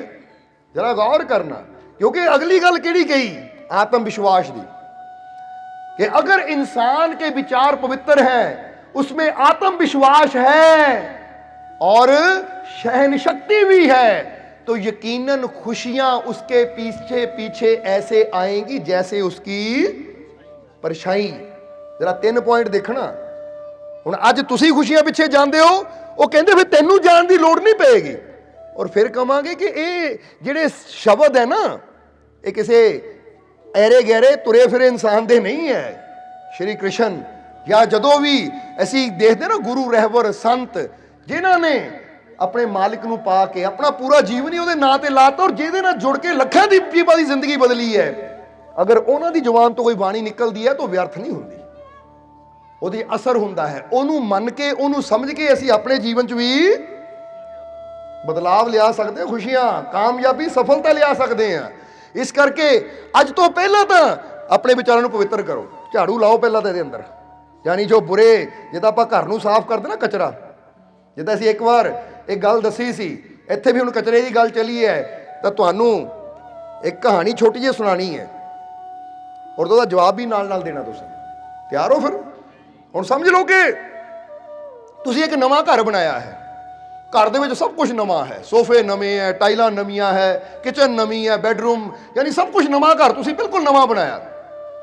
हुण घर नवा है, हुण उहदे च रहिंदिआं नूं हाले तुहानूं कुछ दिन बीते है, उहदे च रहिंदिआं नूं तुहानूं कुछ दिन बीते है कि अचानक एक दिन की हुंदा है कि डोरबैल वजदी है, यानी दरवाजे की घंटी वजदी है। तुसीं जदों दरवाजा खोल के देखदे हो तां की देखदे हो? तुहाडा एक दोस्त है, बहुत पुराना दोस्त, बड़ा गहरा दोस्त, और वो बड़ा गहरा दोस्त है जिहदे नाल बड़ा प्यारा रिश्ता है, लंगोटिया यार जिन्हों कहते पंजाबी च, ये बड़ा गहरा दोस्त है। हुण वो दरवाजे ते आंदा, तुसीं बड़े खुश हुंदे हो, आ मित्रा बड़े दिनों बाद आया, आजा नवें घर च स्वागत है। वो कहंदा हट जा पिछे, दरवाजा खोल। तुसीं दरवाजा खोलदे हो तो उहदे कोल ना एक टोकरी है, वो टोकरी विच की है? कचरा, गंदगी। हुण वो आके तुहाडे सारे घर च कचरा खिलार दिंदा है, तुहाडे सारे घर च कचरा खिलार दिंदा है, और फिर कहता ठीक है चंगा मैं चला, हुण मैं जा रहा हाँ, कह के कचरा खिलार के चला जाता है। तो हुण तुसीं की करोगे? कचरा पिया रहन दोगे उत्थे, या तुहाडे मन च की सोच आएगी, यार किदां दा दोस्त है, मेरे घर च आके कचरा खिलार गया, चंगा भला मेरा नवां घर है, कचरा खिलार गया, कर की रहा है। हुण तुसीं उत्थे कचरा पिया नहीं रहन दोगे, तुहानूं पता है कचरा मेरे घर वास्ते सही नहीं है, ये मेरी घर की सुंदरता नूं खराब कर रहा है, ये मेरे घर दे विच ना जो वातावरण है उन्होंने बिगाड़ रहा है। इसलिए तुसीं फटाफट झाड़ू ला के उन्होंने साफ करके कचरे नूं, हुण तुसीं ये थोड़ी कहना मेरे दोस्त ने दिता, जिगरी दोस्त है मेरा, वो कचरा सट के संभाल के रखना मैं। बोलो इदां कहोगे तुसीं? जवाब दो, तुहानूं क्या नाल नाल जवाब भी देना तुसीं? नहीं जी ये तो मेरा जिगरी दोस्त सी, मेरा प्यारा, जान तो प्यारा दोस्त सी, बचपन च इकट्ठे खेडे सी, वो कचरा सिट गया, ये कचरे नाल मैनूं प्यार है, इहनूं मैं घर च ही रहन देना है। इदां रखोगे तुसीं? तुहानूं पता है ये कचरा मेरे वास्ते चंगा, मेरे घर वास्ते चंगा ਇਹ ਮੇਰੇ ਘਰ ਦੀ ਸੁੰਦਰਤਾ ਨੂੰ ਖਰਾਬ ਕਰ ਰਿਹਾ, ਇਸ ਲਈ ਜਿੰਨੀ ਜਲਦੀ ਹੋ ਸਕੇ, ਚਾਹੇ ਜਿਗਰੀ ਤੋਂ ਜਿਗਰੀ ਦੋਸਤ ਹੈ, ਚੱਕ ਕੇ ਬਾਹਰ ਮਾਰਾ ਇਹਨੂੰ। ਕਿਉਂਕਿ ਦੋਸਤ ਆਪਣੀ ਜਗ੍ਹਾ, ਦੋਸਤੀ ਆਪਣੀ ਜਗ੍ਹਾ, ਤੇ ਕਚਰਾ ਆਪਣੀ ਜਗ੍ਹਾ ਨੂੰ। ਕਚਰੇ ਨੂੰ ਦੋਸਤੀ ਦੇ ਕਰਕੇ ਕਚਰਾ ਥੋੜੀ ਮੈਂ ਘਰ 'ਚ ਬਰਦਾਸ਼ਤ ਕਰ ਸਕਦਾ। ਤੁਸੀਂ ਫਟਾਫਟ ਸਾਫ਼ ਕਰਕੇ ਬਾਹਰ ਸੁੱਟਣਾ ਹੈ। ਔਰ ਉਹ ਹਫ਼ਤੇ 10 ਦਿਨਾਂ ਬਾਅਦ ਫਿਰ ਤੁਸੀਂ ਦੇਖਦੇ ਹੋ ਡੋਰਬੈਲ ਵੱਜਦੀ ਹੈ। ਫਿਰ ਹੁੰਦਾ ਹੈ ਕੀ ਹੁੰਦੀ ਹੈ, ਦਰਵਾਜ਼ੇ ਦੀ ਘੰਟੀ ਵੱਜਦੀ ਹੈ। ਤੁਸੀਂ ਫਿਰ ਉਹ ਦੇਖਦੇ ਹੋ ਨਾ, ਇੱਕ ਹੁੰਦਾ ਡੋਰਬੈਲ ਦੇ ਛੇਦ ਹੁੰਦਾ ਜਿਹਦੇ ਬਾਅਦ ਦੇਖਦੇ ਬਾਹਰ ਕੌਣ ਹੈ। ਤੁਸੀਂ ਦੇਖੋ ਦੋਸਤ ਫਿਰ ਬਾਹਰ ਖੜਾ ਹੋਈ। ਫਿਰ ਤੁਸੀਂ ਦਰਵਾਜ਼ਾ ਖੋਲਦੇ ਹੋ, ਹਾਂ ਯਾਰ ਆ ਕਿੱਦਾਂ ਆਇਆ ਬਈ। ਉਹ ਕਹਿੰਦਾ ਹਟ ਪਿੱਛੇ, ਦਰਵਾਜ਼ਾ ਖੋਲ, ਪਿੱਛੇ ਹੋ। ਫਿਰ ਤੁਸੀਂ ਦਰਵਾਜ਼ਾ ਖੋਲਦੇ ਹੋ, ਫਿਰ ਜਾ ਕੇ ਅੰਦਰ ਕਚਰਾ ਖਿਲਾਰ ਦਿੰਦਾ ਹੈ। ਫਿਰ ਕਹਿੰਦਾ ਚੰਗਾ ਮੈਂ ਚੱਲਾਂ। ਹੁਣ ਫਿਰ ਚਲਾ ਗਿਆ ਦੂਸਰੀ ਵਾਰ ਸੁੱਟ ਕੇ। ਹੁਣ ਕੀ ਕਰੋਗੇ ਤੁਸੀਂ? ਫਿਰ ਉਹੀ ਕਰਨਾ ਹੈ, ਤੁਸੀਂ ਕਚਰੇ ਨੂੰ ਸਾਫ਼ ਕਰਨਾ ਔਰ ਮਨ ਚ ਆਣਾ ਵੀ ਯਾਰ ਕਿੱਦਾਂ ਦਾ ਦੋਸਤ ਹੈ। ਕਮ ਸੇ ਕਮ ਦੋਸਤ ਦਾ ਕੰਮ ਹੁੰਦਾ ਘਰ 'ਚ ਉਹ ਚੀਜ਼ ਲਿਆਣੀ ਜਿਹੜੀ ਘਰ ਨੂੰ ਸੁੰਦਰ ਬਣਾਵੇ। ਦੋਸਤ ਦਾ ਕੰਮ ਹੁੰਦਾ ਘਰ 'ਚ ਉਹ ਚੀਜ਼ ਰੱਖਣੀ ਜਿਹੜੀ ਮੇਰੇ ਵਾਸਤੇ ਔਰ ਮੇਰੇ ਘਰ ਵਾਸਤੇ ਫਾਇਦੇਮੰਦ ਹੋਵੇ। ਔਰ ਜਿਹੜੀ ਚੀਜ਼ ਮੈਨੂੰ ਤਕਲੀਫ ਦੇਣ ਵਾਲੀ ਹੈ, ਮੇਰੇ ਘਰ ਦੀ ਸੁੰਦਰਤਾ ਨੂੰ ਖਰਾਬ ਕਰਨੀ ਹੈ, ਕਿੱਦਾਂ ਦਾ ਦੋਸਤ ਹੈ ਜਿਹੜਾ ਬਾਰ-ਬਾਰ ਆ ਕੇ ਉਹ ਗੰਦਗੀ ਖਿਲਾਰ ਦਿੰਦਾ ਹੈ। ਤੁਹਾਡਾ ਪਿਆਰ ਘਟਣਾ ਕਿ ਵਧਣਾ ਉਹਨਾਂ? ਜਵਾਬ ਦਿਓ। ਦੋਸਤੀ ਗਹਿਰੀ ਹੋਣੀ ਹੈ ਜਾਂ ਕਮਜ਼ੋਰ ਹੋਣੀ ਹੈ? ਹੁਣ ਜੇ ਸਮਝਦਾਰ ਹੋ ਤਾਂ ਕਮਜ਼ੋਰ ਹੋਏਗੀ, ਤਾਂ ਜੇ ਨਾ ਸਮਝੋ ਤਾਂ ਫਿਰ ਠੀਕ ਹੈ। ਫਿਰ ਤਾਂ ਆਣ ਦਿਓ, ਕਚਰਾ ਖਿਲਾਣ ਦਿਓ। ਫਿਰ ਤਾਂ ਘਰ ਨਾ ਬਣਿਆ, ਕੂੜਾ ਘਰ ਬਣ ਗਿਆ। ਤੂੰ ਸੁੱਟੀ ਜਾ ਤਾਂ ਅਸੀਂ ਬੈਠੇ ਰਹਿੰਦੇ ਕਚਰੇ ਉੱਪਰ ਹੀ। ਫਿਰ ਤਾਂ ਨਾ ਸਮਝੀ ਹੈ। ਹੁਣ ਫਿਰ ਤੁਸੀਂ ਕਚਰੇ ਨੂੰ ਸਾਫ਼ ਕਰਦੇ ਹੋ, ਮਨ ਚ ਆਉਂਦਾ ਵੀ, ਖਿੱਚ ਵੀ ਆਉਂਦੀ ਹੈ, ਇਹ ਕਿੱਦਾਂ ਦਾ ਮੇਰਾ ਮਿੱਤਰ ਹੈ, ਉਹ ਕੰਮ ਕਰ ਰਿਹਾ ਜੋ ਮੈਨੂੰ ਤਕਲੀਫ ਦੇਣ ਵਾਲੇ ਹੈ, ਜਿਹਦੇ ਨਾਲ ਮੇਰੇ ਘਰ 'ਚ, ਮੇਰੇ ਹਾਲਾਤ ਵਿੱਚ ਜਾਂ ਮੇਰੇ ਘਰ ਦੇ ਵਿੱਚ ਸ਼ਾਂਤੀ ਸਕੂਨ ਭੰਗ ਹੋ ਰਿਹਾ ਹੈ। ਕਿਉਂਕਿ ਮੇਰੀ ਪਤਨੀ ਵੀ ਲੜਦੀ ਹੈ, ਕਿੱਦਾਂ ਦਾ ਤੇਰਾ ਦੋਸਤ ਹੈ। ਮੇਰੀ ਮਾਂ ਵੀ ਪਰੇਸ਼ਾਨ ਹੁੰਦੀ ਹੈ, ਇਹ ਕਿੱਦਾਂ ਦਾ ਯਾਰ ਰੱਖਿਆ ਤੂੰ, ਆ ਕੇ ਗੰਦਗੀ ਪਾ ਕੇ ਚਲਾ ਜਾਂਦਾ ਹੈ। ਹੁਣ ਤੁਸੀਂ ਸਾਫ਼ ਕਰ ਦਿੰਦੇ ਹੋ ਔਰ ਫਿਰ 2-4 ਦਿਨਾਂ ਬਾਅਦ ਫਿਰ ਡੋਰਬੈਲ ਵੱਜਦੀ ਹੈ ਔਰ ਹੁਣ ਤੁਸੀਂ ਦੇਖਦੇ ਹੋ ਦੋਸਤ ਫਿਰ ਖੜਾ ਹੈ।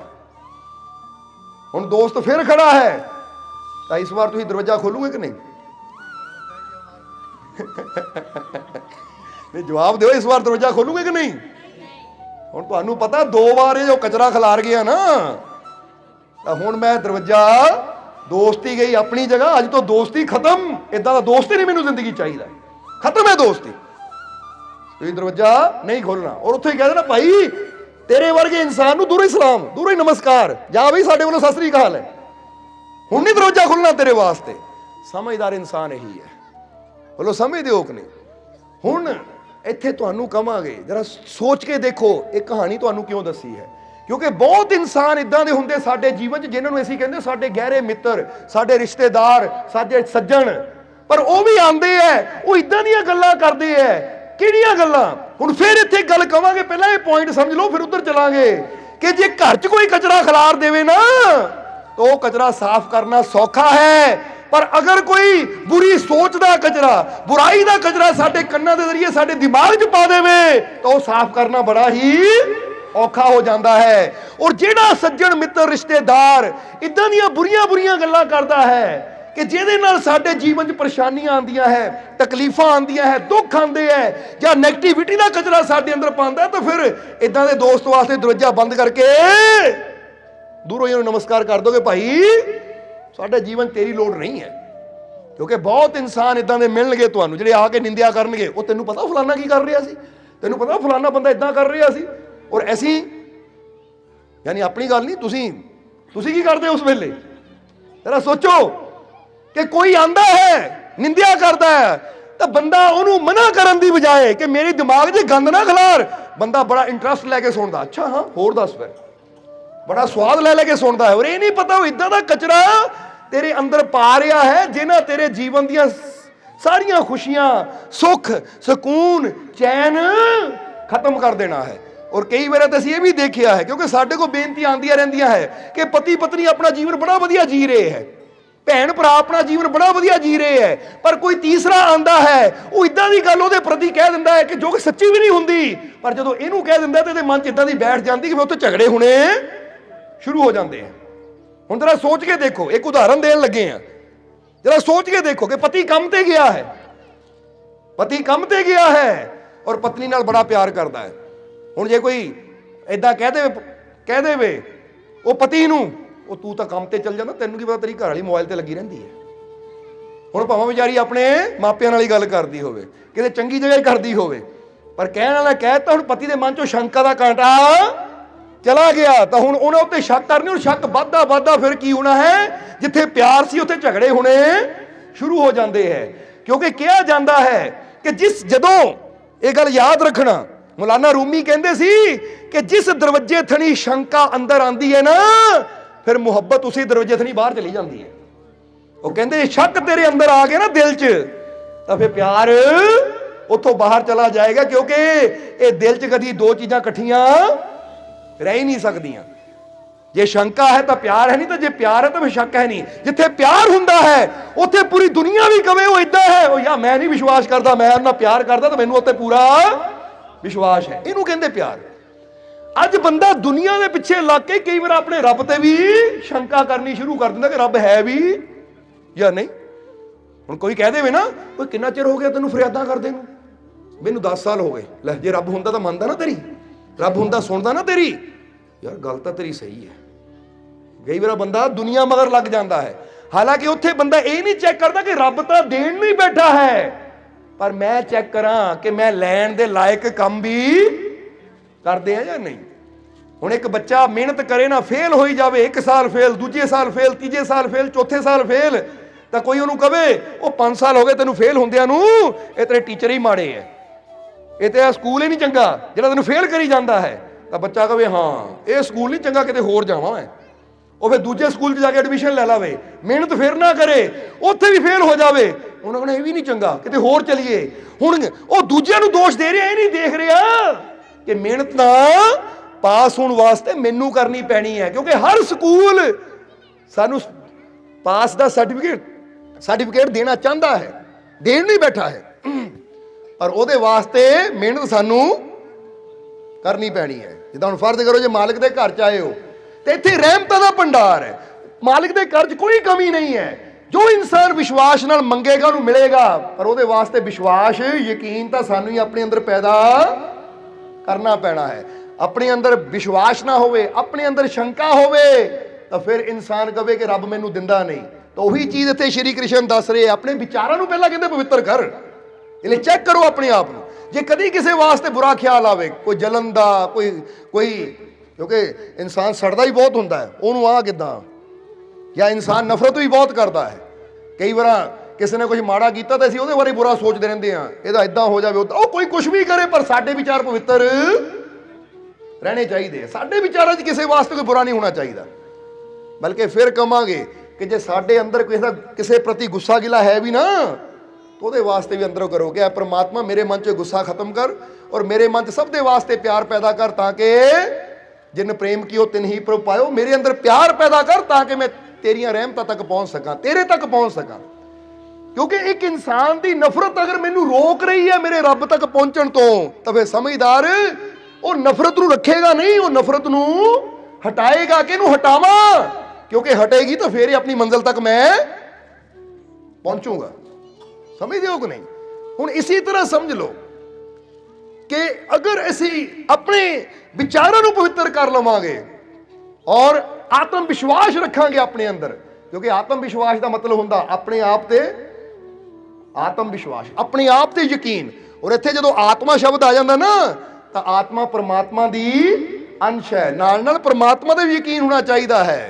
जिद्दां असीं बड़े मालकां दी गल दसी दी है कि बड़े मालक वचन करदे सी कि जिसको खुद पर और खुदा पर भरोसा है फिर असंभव भी उसके लिए संभव हो जाता है।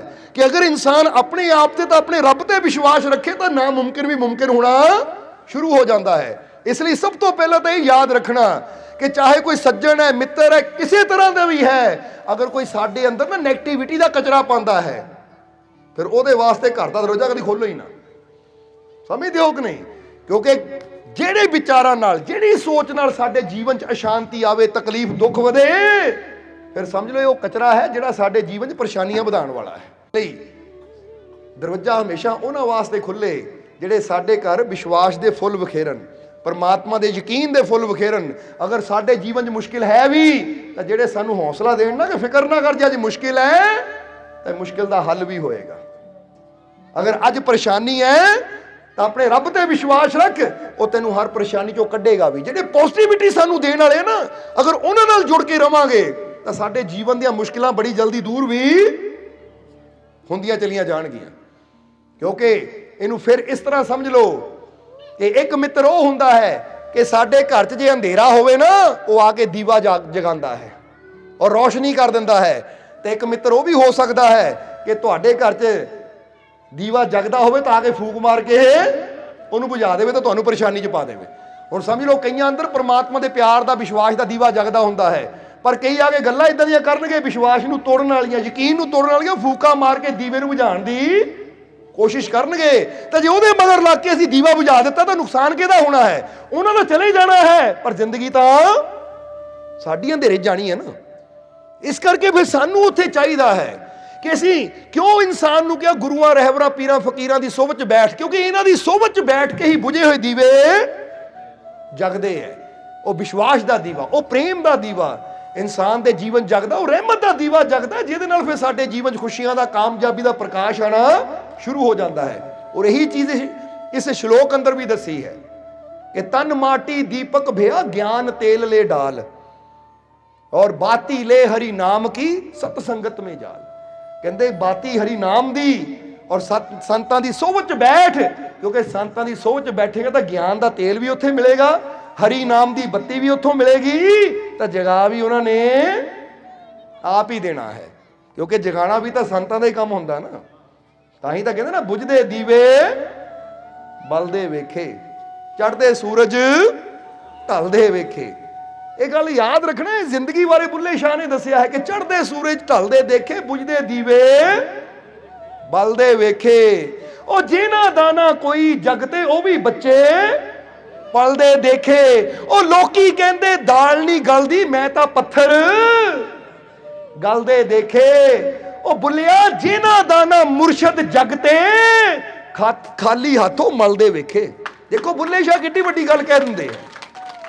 ਬੁੱਲੇ ਸ਼ਾਹ ਦੱਸਦੇ ਐ ਕਿ ਜੇ ਸੂਰਜ ਚੜਿਆ ਨਾ ਤਾਂ ਇੱਕ ਦਿਨ ਢਲਣਾ ਵੀ, ਇਸ ਲਈ ਹੰਕਾਰ ਨਾ ਕਰ। ਕਿਉਂਕਿ ਬੰਦਾ ਹੰਕਾਰ ਕਰਦਾ ਹੈ, ਮੈਂ ਕੋਈ ਇੰਨੀ ਦੌਲਤ ਹੈ, ਮੇਰੇ ਕੋਲ ਇੰਨੀ ਤਾਕਤ ਹੈ, ਮੇਰੇ ਕੋਲ ਆ ਪਦਵੀ ਹੈ। ਉਹ ਕਹਿੰਦੇ ਚੜ੍ਹਦੇ ਸੂਰਜ, ਇਸ ਲਈ ਹੰਕਾਰੀਆਂ ਨੂੰ ਸਲਾਹ ਦਿੰਦੇ ਕਿ ਹੰਕਾਰ ਨਾ ਕਦੀ ਕਰੋ, ਕਿਉਂਕਿ ਸੂਰਜ ਇੱਕ ਦਿਨ ਢਲਦਾ ਹੈ। ਇਸ ਲਈ ਇਹ ਪਿਆਰੇ, ਆਪਣੀ ਜਵਾਨੀ ਦਾ, ਆਪਣੇ ਮਾਣ, ਜਾਂ ਬੰਦਾ ਕਹਿੰਦਾ ਨਾ ਕਿ ਮੈਨੂੰ ਆਹ ਚੀਜ਼ ਦਾ ਮਾਣ ਹੈ, ਉਹ ਕਹਿੰਦੇ ਕਿਸੇ ਚੀਜ਼ ਦਾ ਮਾਣ ਨਾ ਕਰ, ਆਪਣੇ ਮਾਣ ਨੂੰ ਇੱਕ ਪਾਸੇ ਰੱਖ ਔਰ ਆਪਣੇ ਰੱਬ ਤੇ ਵਿਸ਼ਵਾਸ ਕਰ ਕਿ ਇਹ ਸਭ ਕੁਝ ਜੋ ਮੈਨੂੰ ਮਿਲਿਆ ਹੈ ਉਹਦੀ ਕਿਰਪਾ ਨਾਲ ਮਿਲਿਆ। ਇਹ ਤੇ ਯਕੀਨ ਰੱਖਣਾ ਆਪਣੇ ਰੱਬ ਤੇ, ਮਾਣ ਨਹੀਂ ਕਰਨਾ।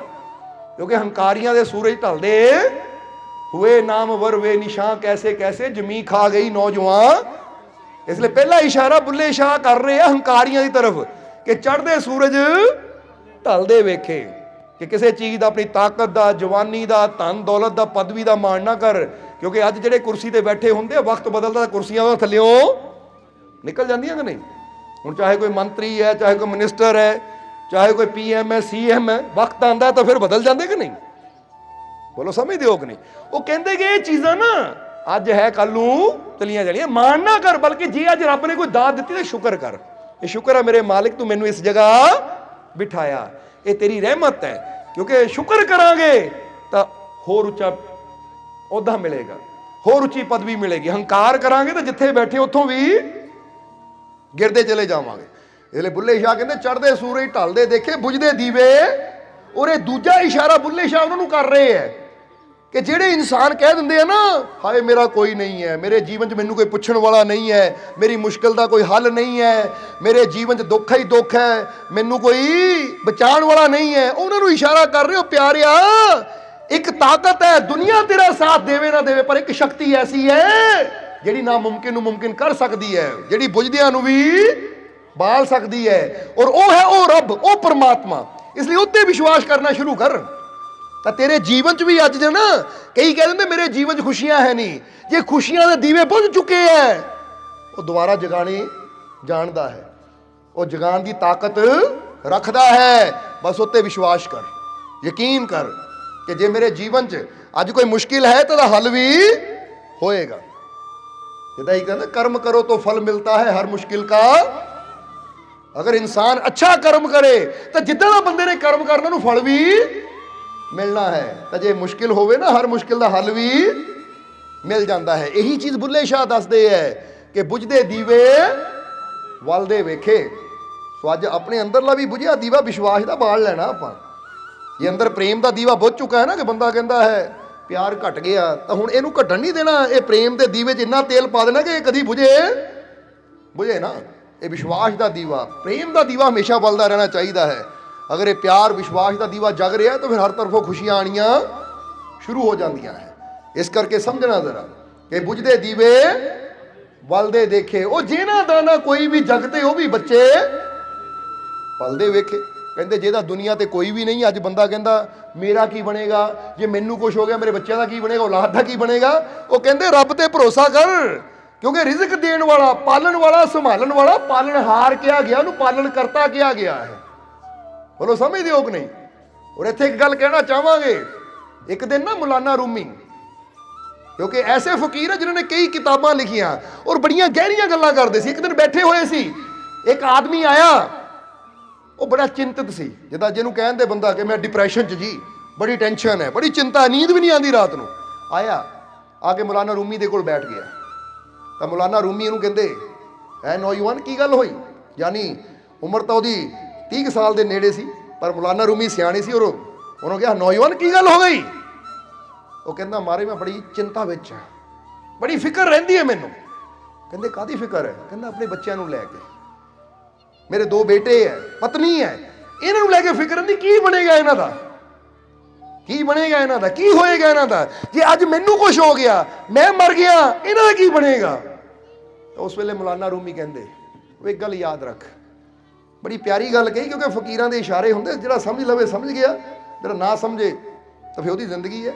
ਉਹ ਫਕੀਰ ਕਹਿੰਦੇ, ਮੌਲਾਨਾ ਰੂਮੀ ਕਹਿੰਦੇ कि बेवजह अपने बीवी बच्चों की चिंता मत करो, बेवजह अपने बीवी बच्चों की चिंता मत करो। अगर उन्हें खुदा पर विश्वास है तो उनकी फिक्र वो आप करेगा, और अगर उन्हें खुदा पर विश्वास नहीं तो तुम्हारी फिक्र भी उनके काम नहीं आएगी। ये गल बड़ी समझने वाली है।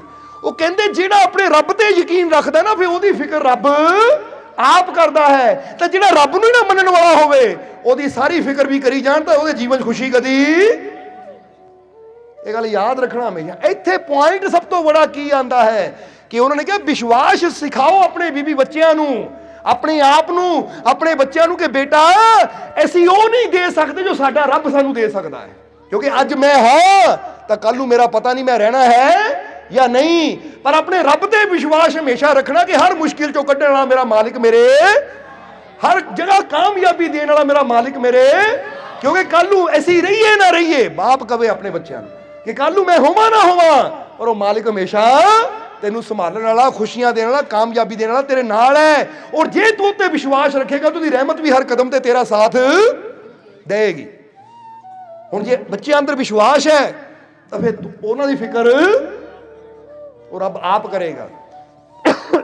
तो जे बच्चे अंदर विश्वास ही है नहीं तो फिर तुसीं जिन्नी मर्जी फिक्र कर लो, क्योंकि जिहड़े रब नूं नहीं मनदे वो गलत रास्ते जाके उन्होंने अपनी जिंदगी बर्बाद करनी ही करनी है। फिर तुहाडी फिक्र कीती है भी उन्होंने बच नहीं जाना, बल्कि उल्टा फिक्र कर करके तुसीं जिहड़ा बंदा कहंदा ना मैं 10 साल ज़्यादा जीना है, वो फिक्र कर करके बंदा 10-15 साल पहले ही दुनिया तो चला जाता है। इस करके अगर सिखाना ही है तो अपने बच्चों नूं मेहनत दे नाल नाल, किसी डिग्री दे नाल नाल रब ते विश्वास करना भी सिखाओ, क्योंकि विश्वास ओहदियां रहमतां नाल इंसान नूं जोड़दा है। समझदे हो कि नहीं? क्योंकि जिद्दां दस्सिया कि मेहनत मेरी रहमत, और रहमत तो बिना बंदा कामयाब नहीं होंदा, और रहमत उन्हां ते हुंदी जिन्हां दे अंदर अपने मालिक ते विश्वास है। और यही चीज़ बुल्ले शाह भी दसदे है कि जिन्हां दा ना कोई भी जगते वो भी बच्चे कहंदे पल जांदे, वो भी बच्चे, वो भी औलाद पल जाती है जिन्हां दे माता पिता बचपन च ही मर जाते हैं। इतिहास में इदां दे कई है कि जिन्हां दे बचपन च ही माता पिता की डैथ हो गई, या कई बार माता पिता ही बच्चे का त्याग कर देंगे है, तो उन्हां बच्चों की परवरिश भी हो जाती है। क्योंकि पालन वाला तो वो है, पालन हार पालन करता तो उन्होंने किया गया है। समझदे हो कि नहीं? इसलिए बुल्ले शाह कहते टेंशन ना ले, डर ना, तू अपने रब ते भरोसा करके जिन्हां दा ना कोई जगते वो भी बच्चे पलदे देखे। ओए लोकी कहते दाल नहीं गलदी, मैं ते पत्थर गलदे वेखे। ਹੁਣ ਜਿਨ੍ਹਾਂ ਦੇ ਅੰਦਰ ਪਿਆਰ ਹੈ ਨਹੀਂ, ਵਿਸ਼ਵਾਸ ਹੈ ਨਹੀਂ, ਉਹ ਦਾਲ ਵੀ ਕੱਚੀ ਰਹਿ ਜਾਂਦੀ ਹੈ। ਤਾਂ ਜਿਨ੍ਹਾਂ ਨੂੰ ਆਪਣੇ ਰੱਬ ਤੇ ਵਿਸ਼ਵਾਸ ਹੋਵੇ ਨਾ, ਉਹ ਆਪਣੀ ਮਿਹਨਤ ਦੇ ਨਾਲ ਪੱਥਰਾਂ ਅੰਦਰੋਂ ਹੀ ਫੁੱਲ ਪੈਦਾ ਕਰ ਦਿੰਦੇ ਆ, ਕਿਉਂਕਿ ਵਿਸ਼ਵਾਸ ਹੈ ਕਿ ਪੱਥਰ ਤੋਂ ਵੀ ਫੁੱਲ ਪੈਦਾ ਹੋ ਸਕਦਾ ਹੈ। ਬੋਲੋ ਸਮਝਦੇ ਹੋ ਕਿ ਨਹੀਂ? ਪਰ ਇੱਥੇ ਫਿਰ ਕਵਾਂਗੇ ਤੇ ਇੱਕ ਪੱਥਰ 'ਚ ਕਹਿੰਦੇ ਕਦੀ ਫੁੱਲ ਪੈਦਾ ਨਹੀਂ ਹੁੰਦਾ, ਪਰ ਅਗਰ ਉਹ ਪੱਥਰ ਨੂੰ ਨਾ ਤੋੜ ਕੇ ਚੂਰਾ ਚੂਰਾ ਕਰਕੇ ਮਿੱਟੀ 'ਚ ਬਿਖੇਰ ਦਿੱਤਾ ਜਾਵੇ ਤਾਂ ਉਹਦੇ ਅੰਦਰ ਵੀ ਫੁੱਲ ਪੈਦਾ ਹੋ ਜਾਂਦੇ ਹੈ। ਇਹਦਾ ਇਸ਼ਾਰਾ ਕੀ ਹੈ ਕਿ ਅਗਰ ਤੇਰਾ ਦਿਲ ਪੱਥਰ ਦੀ ਤਰ੍ਹਾਂ ਨਾ, ਤਾਂ ਇਹਨੂੰ ਸੱਟ ਮਾਰ ਕੇ ਨਰਮ ਕਰ ਲੈ, ਤਾਂ ਫਿਰ ਇਹਦੇ ਅੰਦਰ ਵੀ ਖੁਸ਼ੀਆਂ ਦੇ ਫੁੱਲ ਆ ਜਾਣਗੇ। ਤੇ ਪੱਥਰ ਹੀ ਲੈ ਕੇ ਬੈਠਾ ਰਹੇਗਾ ਤਾਂ ਫਿਰ ਫੁੱਲਾਂ ਦੀ ਉਮੀਦ ਕਦੀ ਨਾ ਕਰ, ਕਿਉਂਕਿ ਪੱਥਰਾਂ 'ਚ ਫੁੱਲ ਨਹੀਂ, ਫੁੱਲ ਤਾਂ ਹਮੇਸ਼ਾ ਕਿੱਥੋਂ ਖਿਲਣੇ ਹੈ? ਨਰਮ ਜ਼ਮੀਨ 'ਚੋਂ। ਕਹਿੰਦੇ ਆਪਣੇ ਦਿਲ ਨੂੰ ਵੀ ਨਰਮ ਕਰ ਲੈ ਤਾਂ ਖੁਸ਼ੀਆਂ ਦੇ ਫੁੱਲ ਤੇਰੇ ਜੀਵਨ 'ਚ ਖਿਲਣੇ ਸ਼ੁਰੂ ਹੋ ਜਾਣਗੇ। ਇਸ ਲਈ ਆ ਜੀ ਇਹ ਬੁੱਲੇ ਸ਼ਾਹ ਦੀ ਗੱਲ ਤੇ ਕਿ ਲੋਕੀ ਕਹਿੰਦੇ ਦਾਲ ਨਹੀਂ ਗਲਦੀ, ਮੈਂ ਤੇ ਪੱਥਰ। ਉਹ ਕਹਿੰਦੇ ਰੱਬ ਦੇ, ਇਹ ਇਸ਼ਾਰਾ ਹੈ ਬੁੱਲੇ ਸ਼ਾਹ ਦਾ ਕਿ ਬੰਦਾ ਕਹਿੰਦਾ ਨਾਮੁਮਕਿਨ ਹੈ ਪੱਥਰ ਗਲਣਾ, ਪਰ ਬੁੱਲੇ ਸ਼ਾਹ ਕਹਿੰਦੇ ਨਾਮੁਮਕਿਨ ਵੀ ਮੁਮਕਿਨ ਹੁੰਦਾ ਅਗਰ ਰੱਬ ਤੇ ਬੰਦਾ ਵਿਸ਼ਵਾਸ ਰੱਖੇ। ਇਸ ਲਈ ਸਮਝਾਉਣ ਨੂੰ ਬਹੁਤ ਕੁਛ ਹੈ, ਪਰ ਜਦ ਟਾਈਮ ਦੇਖ ਰਹੇ ਅਸੀਂ, ਇਸ ਲਈ ਹੁਣ ਆਖਰਲੇ ਵਚਨਾਂ ਦੀ ਤਰਫ ਚਲੀਏ ਕਿ ਮਾਲਕ ਦੀਆਂ ਰਹਿਮਤਾਂ ਨਾਲ ਅਸੀਂ ਝੋਲੀ ਭਰਨੀ ਆ, ਨਾਮੁਮਕਿਨ ਮੁਮਕਿਨ ਹੁੰਦਾ ਹੈ। ਜੇ ਬੁੱਲੇ ਸ਼ਾਹ ਦੀ ਇਹ ਗੱਲ ਮੰਨ ਲਈਏ ਕਿ ਆਪਣੇ ਰੱਬ ਤੇ ਭਰੋਸਾ ਕਰਨਾ ਸਿੱਖ, ਆਪਣੇ ਰੱਬ ਤੇ ਯਕੀਨ ਕਰਨਾ ਸਿੱਖ, ਤਾਂ ਫਿਰ ਨਾਮੁਮਕਿਨ ਵੀ ਮੁਮਕਿਨ ਹੋਣਾ ਸ਼ੁਰੂ ਹੋ ਜਾਂਦਾ ਹੈ। ਤੇਰੇ ਵੀ ਪੱਥਰ ਗਲਣੇ ਸ਼ੁਰੂ ਹੋ ਜਾਣਗੇ, ਉਹ ਤੇਰੇ ਜੀਵਨ ਵੀ ਖੁਸ਼ੀਆਂ ਦੇ ਫੁੱਲ ਆਣੇ ਸ਼ੁਰੂ ਹੋ ਜਾਣਗੇ। ਔਰ ਫਿਰ ਨਾਲ ਇਹ ਵੀ ਕਹਿੰਦੇ ਹੈ ਕਿ ਜਿਹਦਾ ਮੁਰਸ਼ਦ ਨਹੀਂ ਹੈ ਦੁਨੀਆ ਤੇ, ਜਿਹਦਾ ਸਤਿਗੁਰ ਨਹੀਂ ਹੈ ਦੁਨੀਆ ਤੇ, ਫਿਰ ਉਹਨਾਂ ਨੂੰ ਕੀ ਦੇਖਿਆ? ਉਹਨਾਂ ਨੇ ਖਾਲੀ ਹੱਥ ਮੈਂ ਜਿਹਨਾਂ ਦਾ ਨਾ ਮੁਰਸ਼ਦ ਜਗ ਤੇ, ਉਹ ਬੁੱਲਿਆ ਜਿਹਨਾਂ ਦਾ ਨਾ ਮੁਰਸ਼ਦ ਜਗ ਤੇ, ਖਾਲੀ ਹੱਥ ਮੈਂ ਮਲਦੇ ਵੇਖੇ। ਜਿੱਦਾਂ ਬੰਦਾ ਕਹਿੰਦਾ ਨਾ, ਉਹ ਲੈ ਉਹਦਾ ਖਾਲੀ ਹੱਥ ਜਾਣਾ ਪੈ ਗਿਆ, ਮੈਨੂੰ ਤਾਂ ਪੱਲੇ ਹੀ ਕੁਝ ਨਹੀਂ ਪਿਆ, ਹੱਥ ਮਲਦਾ ਹੀ ਰਹਿ ਗਿਆ ਉਹ ਤਾਂ। ਇਹ ਲੈ ਦੇਖਿਓ ਕਿਤੇ ਹੱਥ ਮਲਦੇ ਨਾ ਰਹਿ ਜਾਓ ਤੁਸੀਂ, ਕਿਉਂਕਿ ਹੱਥ ਮਲ ਕੇ ਫਿਰ ਕਵਾਂਗੇ। ਹੁਣ ਕਹੀ ਨਾ ਹੱਥ ਮਲਣ 'ਚ ਨੁਕਸਾਨ ਹੀ ਹੈ, ਚਾਹੇ ਮਸਾਲਾ ਮਲੀਓ ਵੀ ਨੁਕਸਾਨ ਦਾ ਕੰਮ ਹੁੰਦਾ ਹੈ। ਸਮਝਦੇ ਹੋ ਕਿ ਨਹੀਂ? ਕਿ ਮਲਦੇ ਹੱਥ ਤਾਂ ਇੱਦਾਂ ਕੋਈ ਪਾ ਕੇ ਨਾ ਇੱਦਾਂ, ਪਰ ਉਹ ਵੀ ਨੁਕਸਾਨ ਹੀ। ਹੱਥ ਮਲਣਾ ਕੋਈ ਫਾਇਦਾ ਨਹੀਂ ਦਿੰਦਾ। ਫਾਇਦਾ ਤਾਂ ਉਦੋਂ ਹੀ ਦੇਣਾ ਜਦੋਂ ਹੱਥ ਗੁਰੂ ਦੇ ਹੱਥ ਹੀ ਦੇਵਾਂਗੇ, ਆਪਣੇ ਮੁਰਸ਼ਦ ਦੇ ਹੱਥ ਹੀ ਦੇਵਾਂਗੇ। ਸਮਝਦੇ ਹੋ ਕਿ ਨਹੀਂ? ਇਸ ਕਰਕੇ ਜੇ ਭਰਪੂਰ ਹੋ ਕੇ ਜਾਣਾ ਹੈ ਤਾਂ ਫਿਰ ਬੁੱਲੇ ਸ਼ਾਹ ਕਹਿੰਦੇ ਭਰ ਕੇ ਭਰਪੂਰ ਹੋ ਕੇ ਉਹੀ ਜਾਂਦੇ ਜਿਹੜੇ ਮੁਰਸ਼ਦ ਨਾਲ ਜੁੜ ਜਾਂਦੇ ਹੈ। ਤਾਂ ਜਿਹੜੇ ਮੁਰਸ਼ਦ ਵਾਲੇ ਨਹੀਂ ਹੈ, ਖਾਲੀ ਹੱਥ ਮੈਂ ਮਲਦੇ ਵੇਖੇ, ਉਹ ਬੈਠੇ ਬੈਠੇ ਹੱਥ ਹੀ ਮਲਦੇ ਰਹਿ ਜਾਂਦੇ ਤਾਂ ਨਜ਼ਾਰੇ ਮੁਰਸ਼ਦ ਦੇ ਪਿਆਰੇ ਲੈ ਜਾਂਦੇ ਹੈ। ਬੋਲੋ ਸਮਝਦੇ ਹੋ ਕਿ ਨਹੀਂ? ਨਜ਼ਾਰੇ ਕੌਣ ਲੈ ਜਾਂਦਾ? ਗੁਰੂ ਵਾਲਾ, ਜਿਹੜਾ ਆਪਣੇ ਮਾਲਕ ਦੇ ਰਸਤੇ ਚੱਲ ਕੇ, ਆਪਣੇ ਪਰਮਾਤਮਾ ਤੇ ਵਿਸ਼ਵਾਸ ਕਰਕੇ ਜਿਹੜਾ ਰੱਬ ਦੇ ਰਸਤੇ ਤੁਰ ਪੈਂਦਾ ਨਾ, ਖੁਸ਼ੀਆਂ ਨਾਲ ਝੋਲੀ ਉਹ ਭਰ ਲੈਂਦੇ ਹੈ। ਤਾਂ ਜਿਹੜੇ ਬੇਗੁਰੂਏ ਹੁੰਦੇ ਹੈ ਉਹ ਦੇਖਦੇ ਰਹਿ ਜਾਂਦੇ ਹੈ। ਬੋਲੋ ਸਮਝਦੇ ਹੋ ਕਿ ਨਹੀਂ?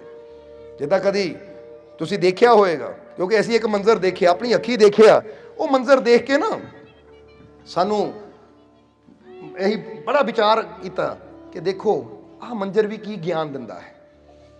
ਕਿ ਇੱਕ ਇਹ ਬਾਹਰ ਦੀ ਗੱਲ ਦੱਸਣ ਲੱਗੇ ਹਾਂ ਅਸੀਂ, ਕਿ ਬਾਹਰ ਅਸੀਂ ਗਏ ਸੀ, ਉੱਥੇ ਹੀ ਦੇਖਿਆ ਕਿ ਇੱਕ ਬਹੁਤ ਸ਼ਾਨਦਾਰ ਕੁੱਤਾ ਹੈ ਜਿਹਦੇ ਗਲ 'ਚ ਚੈਨੀ ਹੈ, ਔਰ ਹੱਥ ਚੈਨੀ ਪਕੜ ਕੇ ਨਾ ਉਹਦਾ ਮਾਲਕ ਤੁਰਿਆ ਹੈ। ਔਰ ਤੁਰਿਆ ਮਾਲਕ, ਤੁਰਦੇ ਤੁਰਦੇ ਜਦੋਂ ਰੁਕਿਆ, ਆਪਣੀ ਗੱਡੀ ਦਾ ਉਹਨੂੰ ਲੌਕ ਖੋਲ੍ਹਿਆ, ਪਹਿਲਾਂ ਕੁੱਤੇ ਨੂੰ ਪਿੱਛੇ ਬਿਠਾਇਆ, ਫਿਰ ਆਪ ਬੈਠ ਗਿਆ, ਫਿਰ ਆਪ ਗੱਡੀ ਵਿੱਚ ਬਹਿ ਗਿਆ। ਤਾਂ ਦੂਜੇ ਪਾਸੇ ਸਾਡਾ ਧਿਆਨ ਗਿਆ ਕਿ ਅਵਾਰਾ ਕੁੱਤਾ ਹੈ, ਉਹ ਗਲੀ ਦੇ ਵਿੱਚ ਹੀ ਬੈਠਾ ਹੋਇਆ ਵਿਚਾਰਾ, ਔਰ ਇੱਕ ਪਾਸੇ ਇਹ ਲੱਖਾਂ ਦੀ ਗੱਡੀ 'ਚ ਸਫ਼ਰ ਕਰ ਰਿਹਾ ਹੈ। ਹੁਣ ਉਹ ਕੁੱਤਾ ਬੜੀਆਂ ਹਸਰਦੀਆਂ ਨਜ਼ਰਾਂ ਉੱਧਰ ਦੇਖ ਰਿਹਾ ਹੈ, ਬੜੀਆਂ ਹਸਰਦੀਆਂ ਨਜ਼ਰਾਂ ਨਾਲ ਉੱਧਰ ਨੂੰ ਦੇਖ ਰਿਹਾ ਹੈ। ਤਾਂ ਉਸ ਵੇਲੇ ਆਉਂਦਾ ਹੈ ਕਿ ਜਿਹੜਾ ਅਵਾਰਾ ਹੁੰਦਾ ਹੈ ਉਹਨੂੰ ਕੋਈ ਪੁੱਛਣ ਵਾਲਾ ਨਹੀਂ, ਰੋਟੀ ਵੀ ਨਹੀਂ ਕੋਈ ਪਾਉਣ ਵਾਲਾ, ਉਹਨੂੰ ਲੱਭਣਾ ਪੈਂਦਾ ਟੁੱਕ ਟੁੱਕ ਖਾਤਰ, ਇੱਕ ਇੱਕ ਟੁਕੜੇ ਦੀ ਖਾਤਰ ਉਹਨੂੰ ਦਰ ਦਰ ਘੁੰਮਣਾ ਪੈਂਦਾ ਹੈ। ਤਾਂ ਜਿਹਦਾ ਕੋਈ ਮਾਲਕ ਹੋਵੇ ਉਹਨੂੰ ਫਿਰ ਦਰ ਦਰ ਠੋਕਰਾਂ ਖਾਣ ਦੀ ਲੋੜ ਨਹੀਂ ਹੁੰਦੀ। ਉਹ ਵਧੀਆ ਵਧੀਆ ਗੱਡੀਆਂ 'ਚ ਘੁੰਮਦਾ, ਤਾਂ ਜਿੱਥੇ ਬਹਿ ਜਾਂਦਾ ਉਹ ਮਾਲਕ ਆਪ ਉਹਨੂੰ ਪੇਟ ਭਰ ਕੇ ਖਾਣ ਨੂੰ ਦਿੰਦਾ ਕਿ ਲੈ ਵੀ ਜੋ ਆਪ ਖਾਂਦਾ ਤਾਂ ਉਹਨੂੰ ਵੀ ਦਿੰਦਾ ਹੈ। ਸੋ ਇਹ ਮਿਸਾਲਾਂ ਹੁੰਦੀਆਂ ਕੁਝ ਜੀਵਨ ਦੀਆਂ। ਜਿੱਦਾਂ ਇੱਥੇ ਕਬੀਰ ਸਾਹਿਬ ਦੀ ਵੀ ਗੱਲ ਯਾਦ ਆ ਗਈ, ਫਟਾਫਟ ਦੱਸੀਏ ਵੀ ਸਤਸੰਗ ਦੀ ਸਮਾਪਤੀ ਕਰੀਏ। ਕਿ ਕਿਸੇ ਨੇ ਆ ਕੇ ਇੱਕ ਦਿਨ ਕਬੀਰ ਸਾਹਿਬ ਨੂੰ ਪੁੱਛਿਆ ਕਿ ਮਹਾਰਾਜ ਗੁਰੂ ਵਾਲੇ 'ਚ ਔਰ ਬੇਗੁਰੂਏ 'ਚ ਕੀ ਫਰਕ ਹੁੰਦਾ ਹੈ?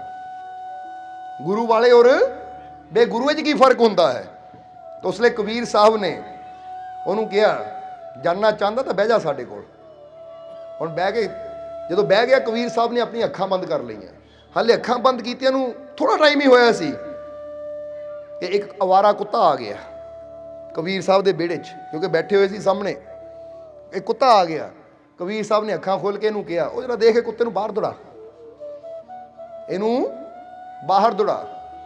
ਹੁਣ ਇਹਨਾਂ ਜਦੋਂ ਦੇਖਿਆ ਅਵਾਰਾ ਕੁੱਤਾ ਹੈ, ਉੱਠਿਆ ਔਰ ਚੱਕ ਕੇ ਡੰਡਾ ਪਿਆ ਸੀ, ਡੰਡਾ ਚੱਕਿਆ ਔਰ ਡੰਡਾ ਲੈ ਕੇ ਹੋਇਆ, ਪਰ ਕੁੱਤਾ ਜਾਵੇ ਨਾ ਫਿਰ ਜ਼ੋਰ ਨਾਲ ਨਾ ਛੱਡਮਾ ਮਾਰਿਆ, ਕੁੱਤੇ ਦੇ ਮਾਰਿਆ ਲੱਗਾ, ਕੁੱਤਾ ਚੌਂ ਚੌਂ ਕਰਦਾ ਦੌੜ ਗਿਆ। ਕਬੀਰ ਸਾਹਿਬ ਕਹਿੰਦੇ ਤੈਨੂੰ ਬਾਹਰ ਭੇਜਣ ਨੂੰ ਕਿਹਾ ਸੀ, ਮਾਰਨ ਨੂੰ ਨਹੀਂ ਕਿਹਾ ਸੀ। ਕਹਿੰਦਾ ਮਹਾਰਾਜ ਤੁਹਾਨੂੰ ਨਹੀਂ ਪਤਾ ਅਵਾਰਾ ਕੁੱਤਿਆਂ ਜਦ ਤੱਕ ਡੰਡੇ ਨਾ ਪੈਣ ਨਾ ਲਾਤੋਂ ਕੇ ਭੂਤ ਬਾਤੋਂ ਸੇ ਨਹੀਂ ਮਾਨਤੇ, ਇਹ ਪਿਆਰ ਸਮਝਦੇ ਨਹੀਂ ਹੈ, ਡੰਡਾ ਮਾਰਨਾ ਪੈਂਦਾ ਫਿਰ ਦੌੜਦੇ ਆ।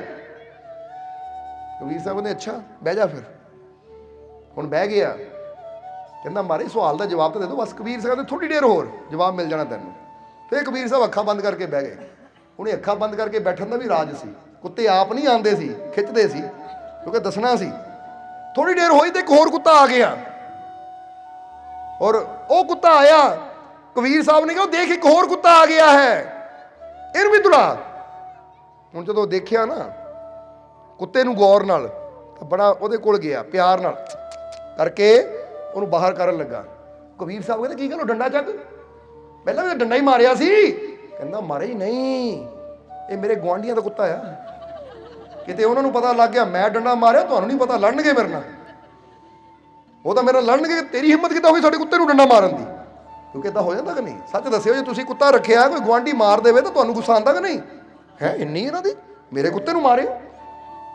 ਜੇ ਹੁਣ ਕੁੱਤੇ ਵੀ ਛੱਡੋ, ਮੋਟਰਸਾਈਕਲ ਹੈ, ਜੇ ਕੋਈ ਮੋਟਰਸਾਈਕਲ ਧੱਕਾ ਦੇ ਕੇ ਸੁੱਟ ਦੇਵੇ ਤੁਹਾਡਾ ਗੁਆਂਢੀ, ਜਾਂ ਗੱਡੀ ਤੇ ਮਾੜੀ ਏਦਾਂ ਕਰ ਦੇਵੇ, ਤੁਸੀਂ ਪਿਆਰ ਨਾਲ ਖੜੇ ਰਹੋਗੇ ਜਾਂ ਕਹੋਗੇ ਤੇਰੀ ਹਿੰਮਤ ਕਿੱਦਾਂ ਹੋ ਗਈ ਮੇਰੇ ਮੋਟਰਸਾਈਕਲ ਸੁੱਟਣ ਦੀ? ਹੁੰਦਾ ਕਿ ਨਹੀਂ ਥੋੜਾ ਜਿਹਾ? ਤਾਂ ਹੁਣ ਕਬੀਰ ਸਾਹਿਬ ਕਹਿੰਦੇ ਉਹ ਡੰਡਾ, ਉਹ ਕਹਿੰਦਾ ਨਹੀਂ ਮਾਰੇ, ਮੇਰੇ ਗੁਆਂਢੀ ਦਾ ਕੁੱਤਾ ਆ, ਗੁਆਂਢੀ ਲੜਨਗੇ, ਤੁਹਾਨੂੰ ਨਹੀਂ ਪਤਾ। ਹੁਣ ਜਦੋਂ ਨਾ ਪਿਆਰ ਨਾਲ ਹੀ ਬਾਹਰ ਕਰਕੇ ਕਹਿੰਦਾ ਮਾਰੇ ਦਰਵਾਜ਼ਾ ਹੀ ਬੰਦ ਕਰ ਦਿੰਦੇ ਤਾਂ ਕਿ ਕੁੱਤਾ ਆਵੇ ਹੀ ਨਾ ਅੰਦਰ। ਕਹਿੰਦੇ ਆ ਜਾ ਹੁਣ, ਆਣਾ ਵੀ ਨਹੀਂ ਕਿਸੇ ਨੇ, ਆ ਜਾ ਹੁਣ। ਕਹਿੰਦੇ ਆ ਜਾ ਹੁਣ, ਟਾਈਮ ਆ ਗਿਆ, ਵਕਤ ਆ ਗਿਆ ਤੇਰੇ ਸਵਾਲ ਦਾ ਜਵਾਬ ਦੇਣ ਨੂੰ। ਤੂੰ ਪੁੱਛਿਆ ਸੀ ਗੁਰੂ ਵਾਲੇ, ਉਹ ਬੇਗੁਰੂ ਵਿੱਚ ਕੀ ਫਰਕ ਹੁੰਦਾ? ਬਸ ਆਹੀ ਹੁੰਦਾ ਜੋ ਇਹਨਾਂ ਦੋਨਾਂ 'ਚ ਸੀ। ਉਹ ਅਵਾਰਾ ਸੀ, ਉਹਦਾ ਕੋਈ ਮਾਲਕ ਨਹੀਂ ਸੀ, ਤਾਂ ਤੂੰ ਡੰਡੇ ਮਾਰੇ, ਪਰਵਾਹ ਨਹੀਂ ਕੀਤੀ, ਕਿਉਂਕਿ ਪਤਾ ਇਹਨੂੰ ਕੋਈ ਪੁੱਛਣ ਵਾਲਾ ਹੈ ਹੀ ਨਹੀਂ, ਕੋਈ ਮਾਲਕ ਇਹਦਾ ਹੈ ਹੀ ਨਹੀਂ। ਪਰ ਜਿਹਦੇ ਸਿਰ ਤੇ ਉਹਦਾ ਮਾਲਿਕ ਹੋਵੇ ਨਾ, ਮੁਰਸ਼ਿਦ ਹੋਵੇ, ਸਤਿਗੁਰ ਹੋਵੇ, ਫਿਰ ਉਹਨੂੰ ਕੋਈ ਡਰਦਾ ਹੱਥ ਨਹੀਂ ਪਾਉਂਦਾ, ਕਿਉਂਕਿ ਪਤਾ ਹੈ ਇਹਨੂੰ ਹੱਥ ਪਾਵਾਂਗੇ ਤੇ ਇਹਦਾ ਮਾਲਿਕ ਸਵਾਲ ਜਵਾਬ ਕਰੇਗਾ, ਤਾਂ ਉਹਨੂੰ ਕੀ ਜਵਾਬ ਦੇਵਾਂਗੇ? ਦੀ ਰੱਖਿਆ ਕਰਨ ਵਾਲਾ ਦਾ ਮਾਲਿਕ ਇਹਦੇ ਨਾਲ ਹੈ। ਕਹਿੰਦੇ ਇਹੀ ਚੀਜ਼ ਦਾ ਫਰਕ ਹੁੰਦਾ ਹੈ, ਜਿਹੜਾ ਸਮਝ ਲੈਣਾ ਸਾਰਿਆਂ। ਤਾਂ ਹੀ ਕਬੀਰ ਸਾਹਿਬ ਨੇ ਵੀ ਕਿਹਾ ਕਬੀਰ ਕੂਕਰ ਰਾਮ ਕਾ ਮੋਤੀਆ ਮੇਰਾ ਨਾਉ, ਗਲੇ ਹਮਾਰੇ ਜੇਵਰੀ ਜਹਾਂ ਖੀਂਚੇ ਤਹਾਂ।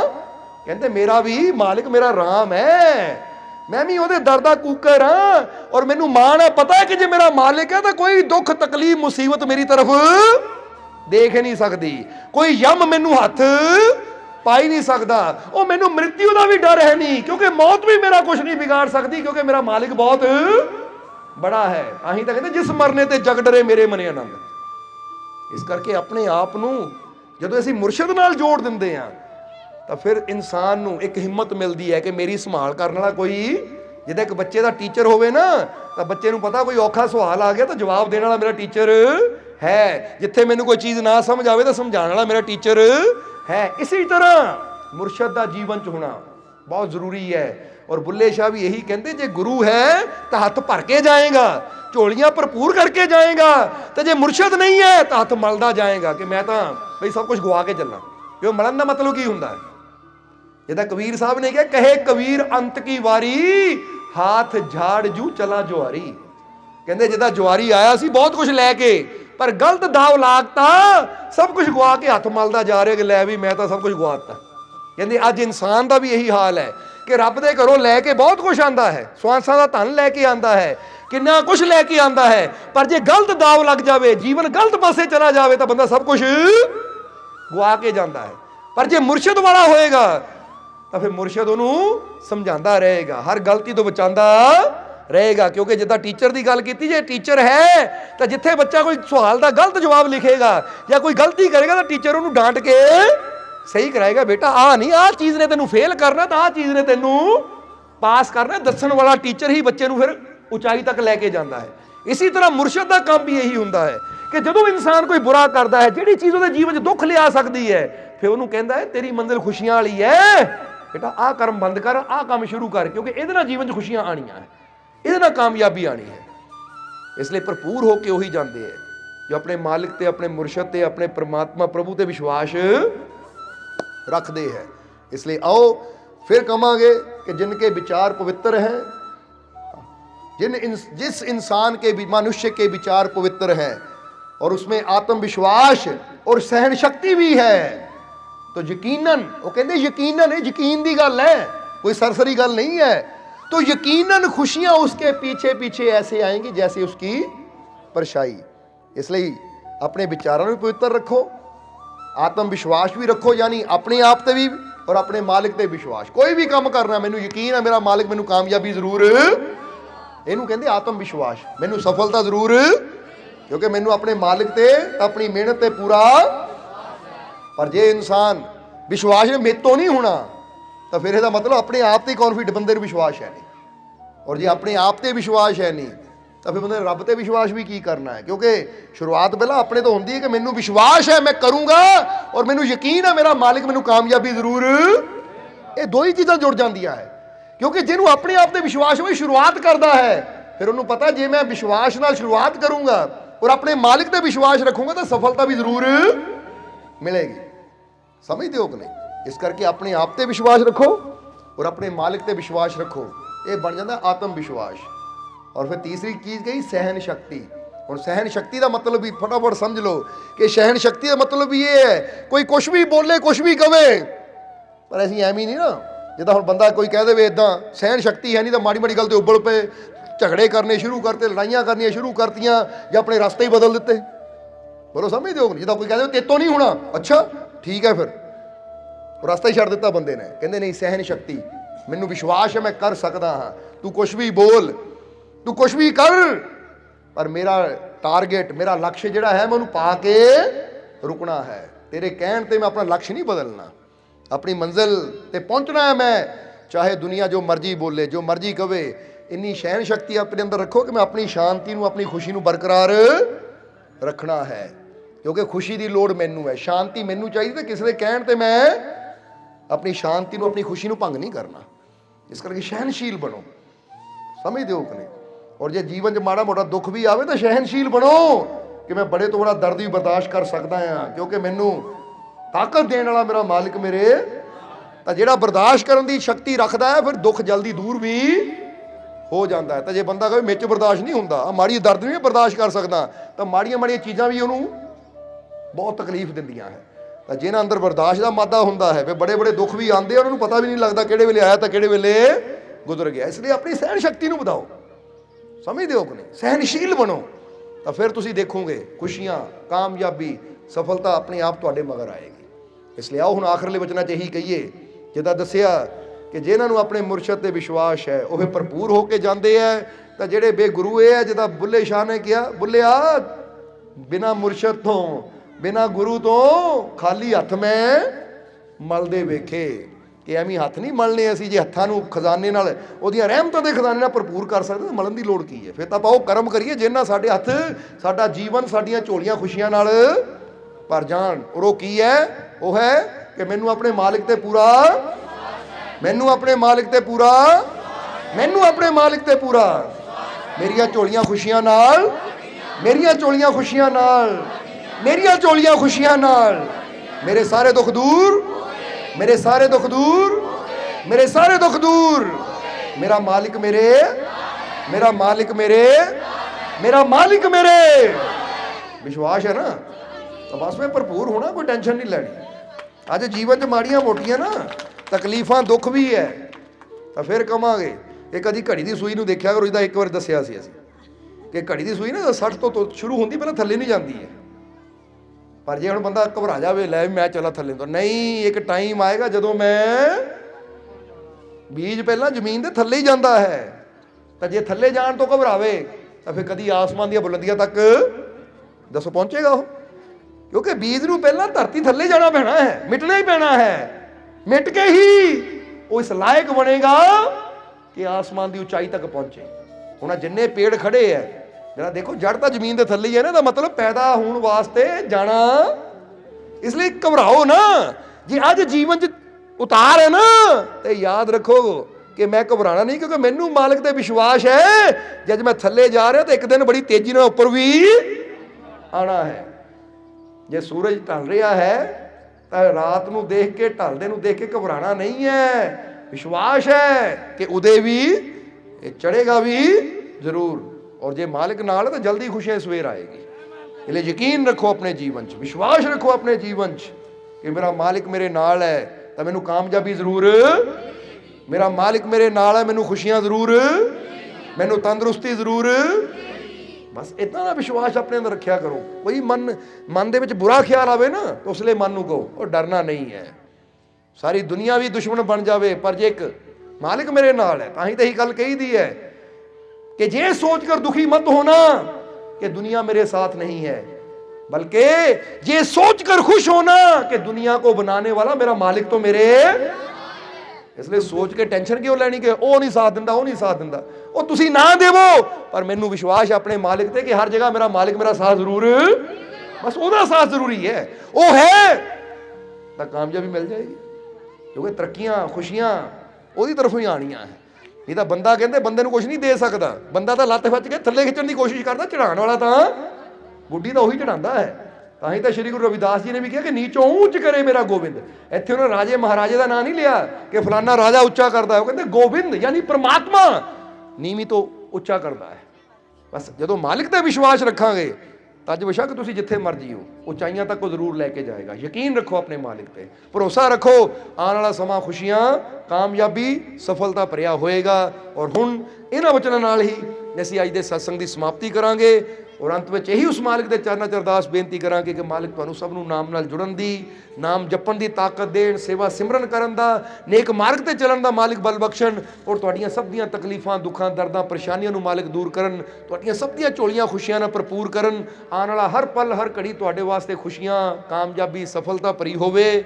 ਇਹੀ ਸਾਡੀ ਉਸ ਮਾਲਿਕ ਦੇ ਚਰਨਾਂ 'ਚ ਅਰਦਾਸ ਬੇਨਤੀ ਹੈ। ਔਰ ਹੁਣ ਅੰਤ ਵਿੱਚ ਤੁਹਾਡੇ ਸਭ ਦੇ ਅੰਦਰ ਵਸਦੇ ਉਸ ਮਾਲਿਕ ਨੂੰ ਅਸੀਂ ਪ੍ਰਣਾਮ ਕਰਦੇ ਹਾਂ। ਸਾਡਾ ਪ੍ਰਣਾਮ ਸਵੀਕਾਰ ਕਰੋ। ਜੈ ਮਾਲਕਾਂ ਦੀ।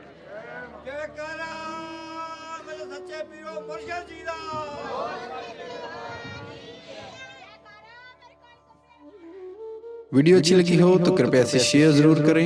आपके शेयर करने से अगर किसी की जिंदगी में अच्छा बदलाव आता है, पॉजिटिव चेंज आती है, तो ये भी आपकी तरफ से किया गया एक नेक कर्म होगा, एक सेवा होगी। तो वीडियो को शेयर जरूर करें और वीडियो देखने के लिए सर्व संजय दरबार कांटियां शरीफ यूट्यूब चैनल को सब्सक्राइब करें और फेसबुक पेज को फॉलो करना ना भूलें।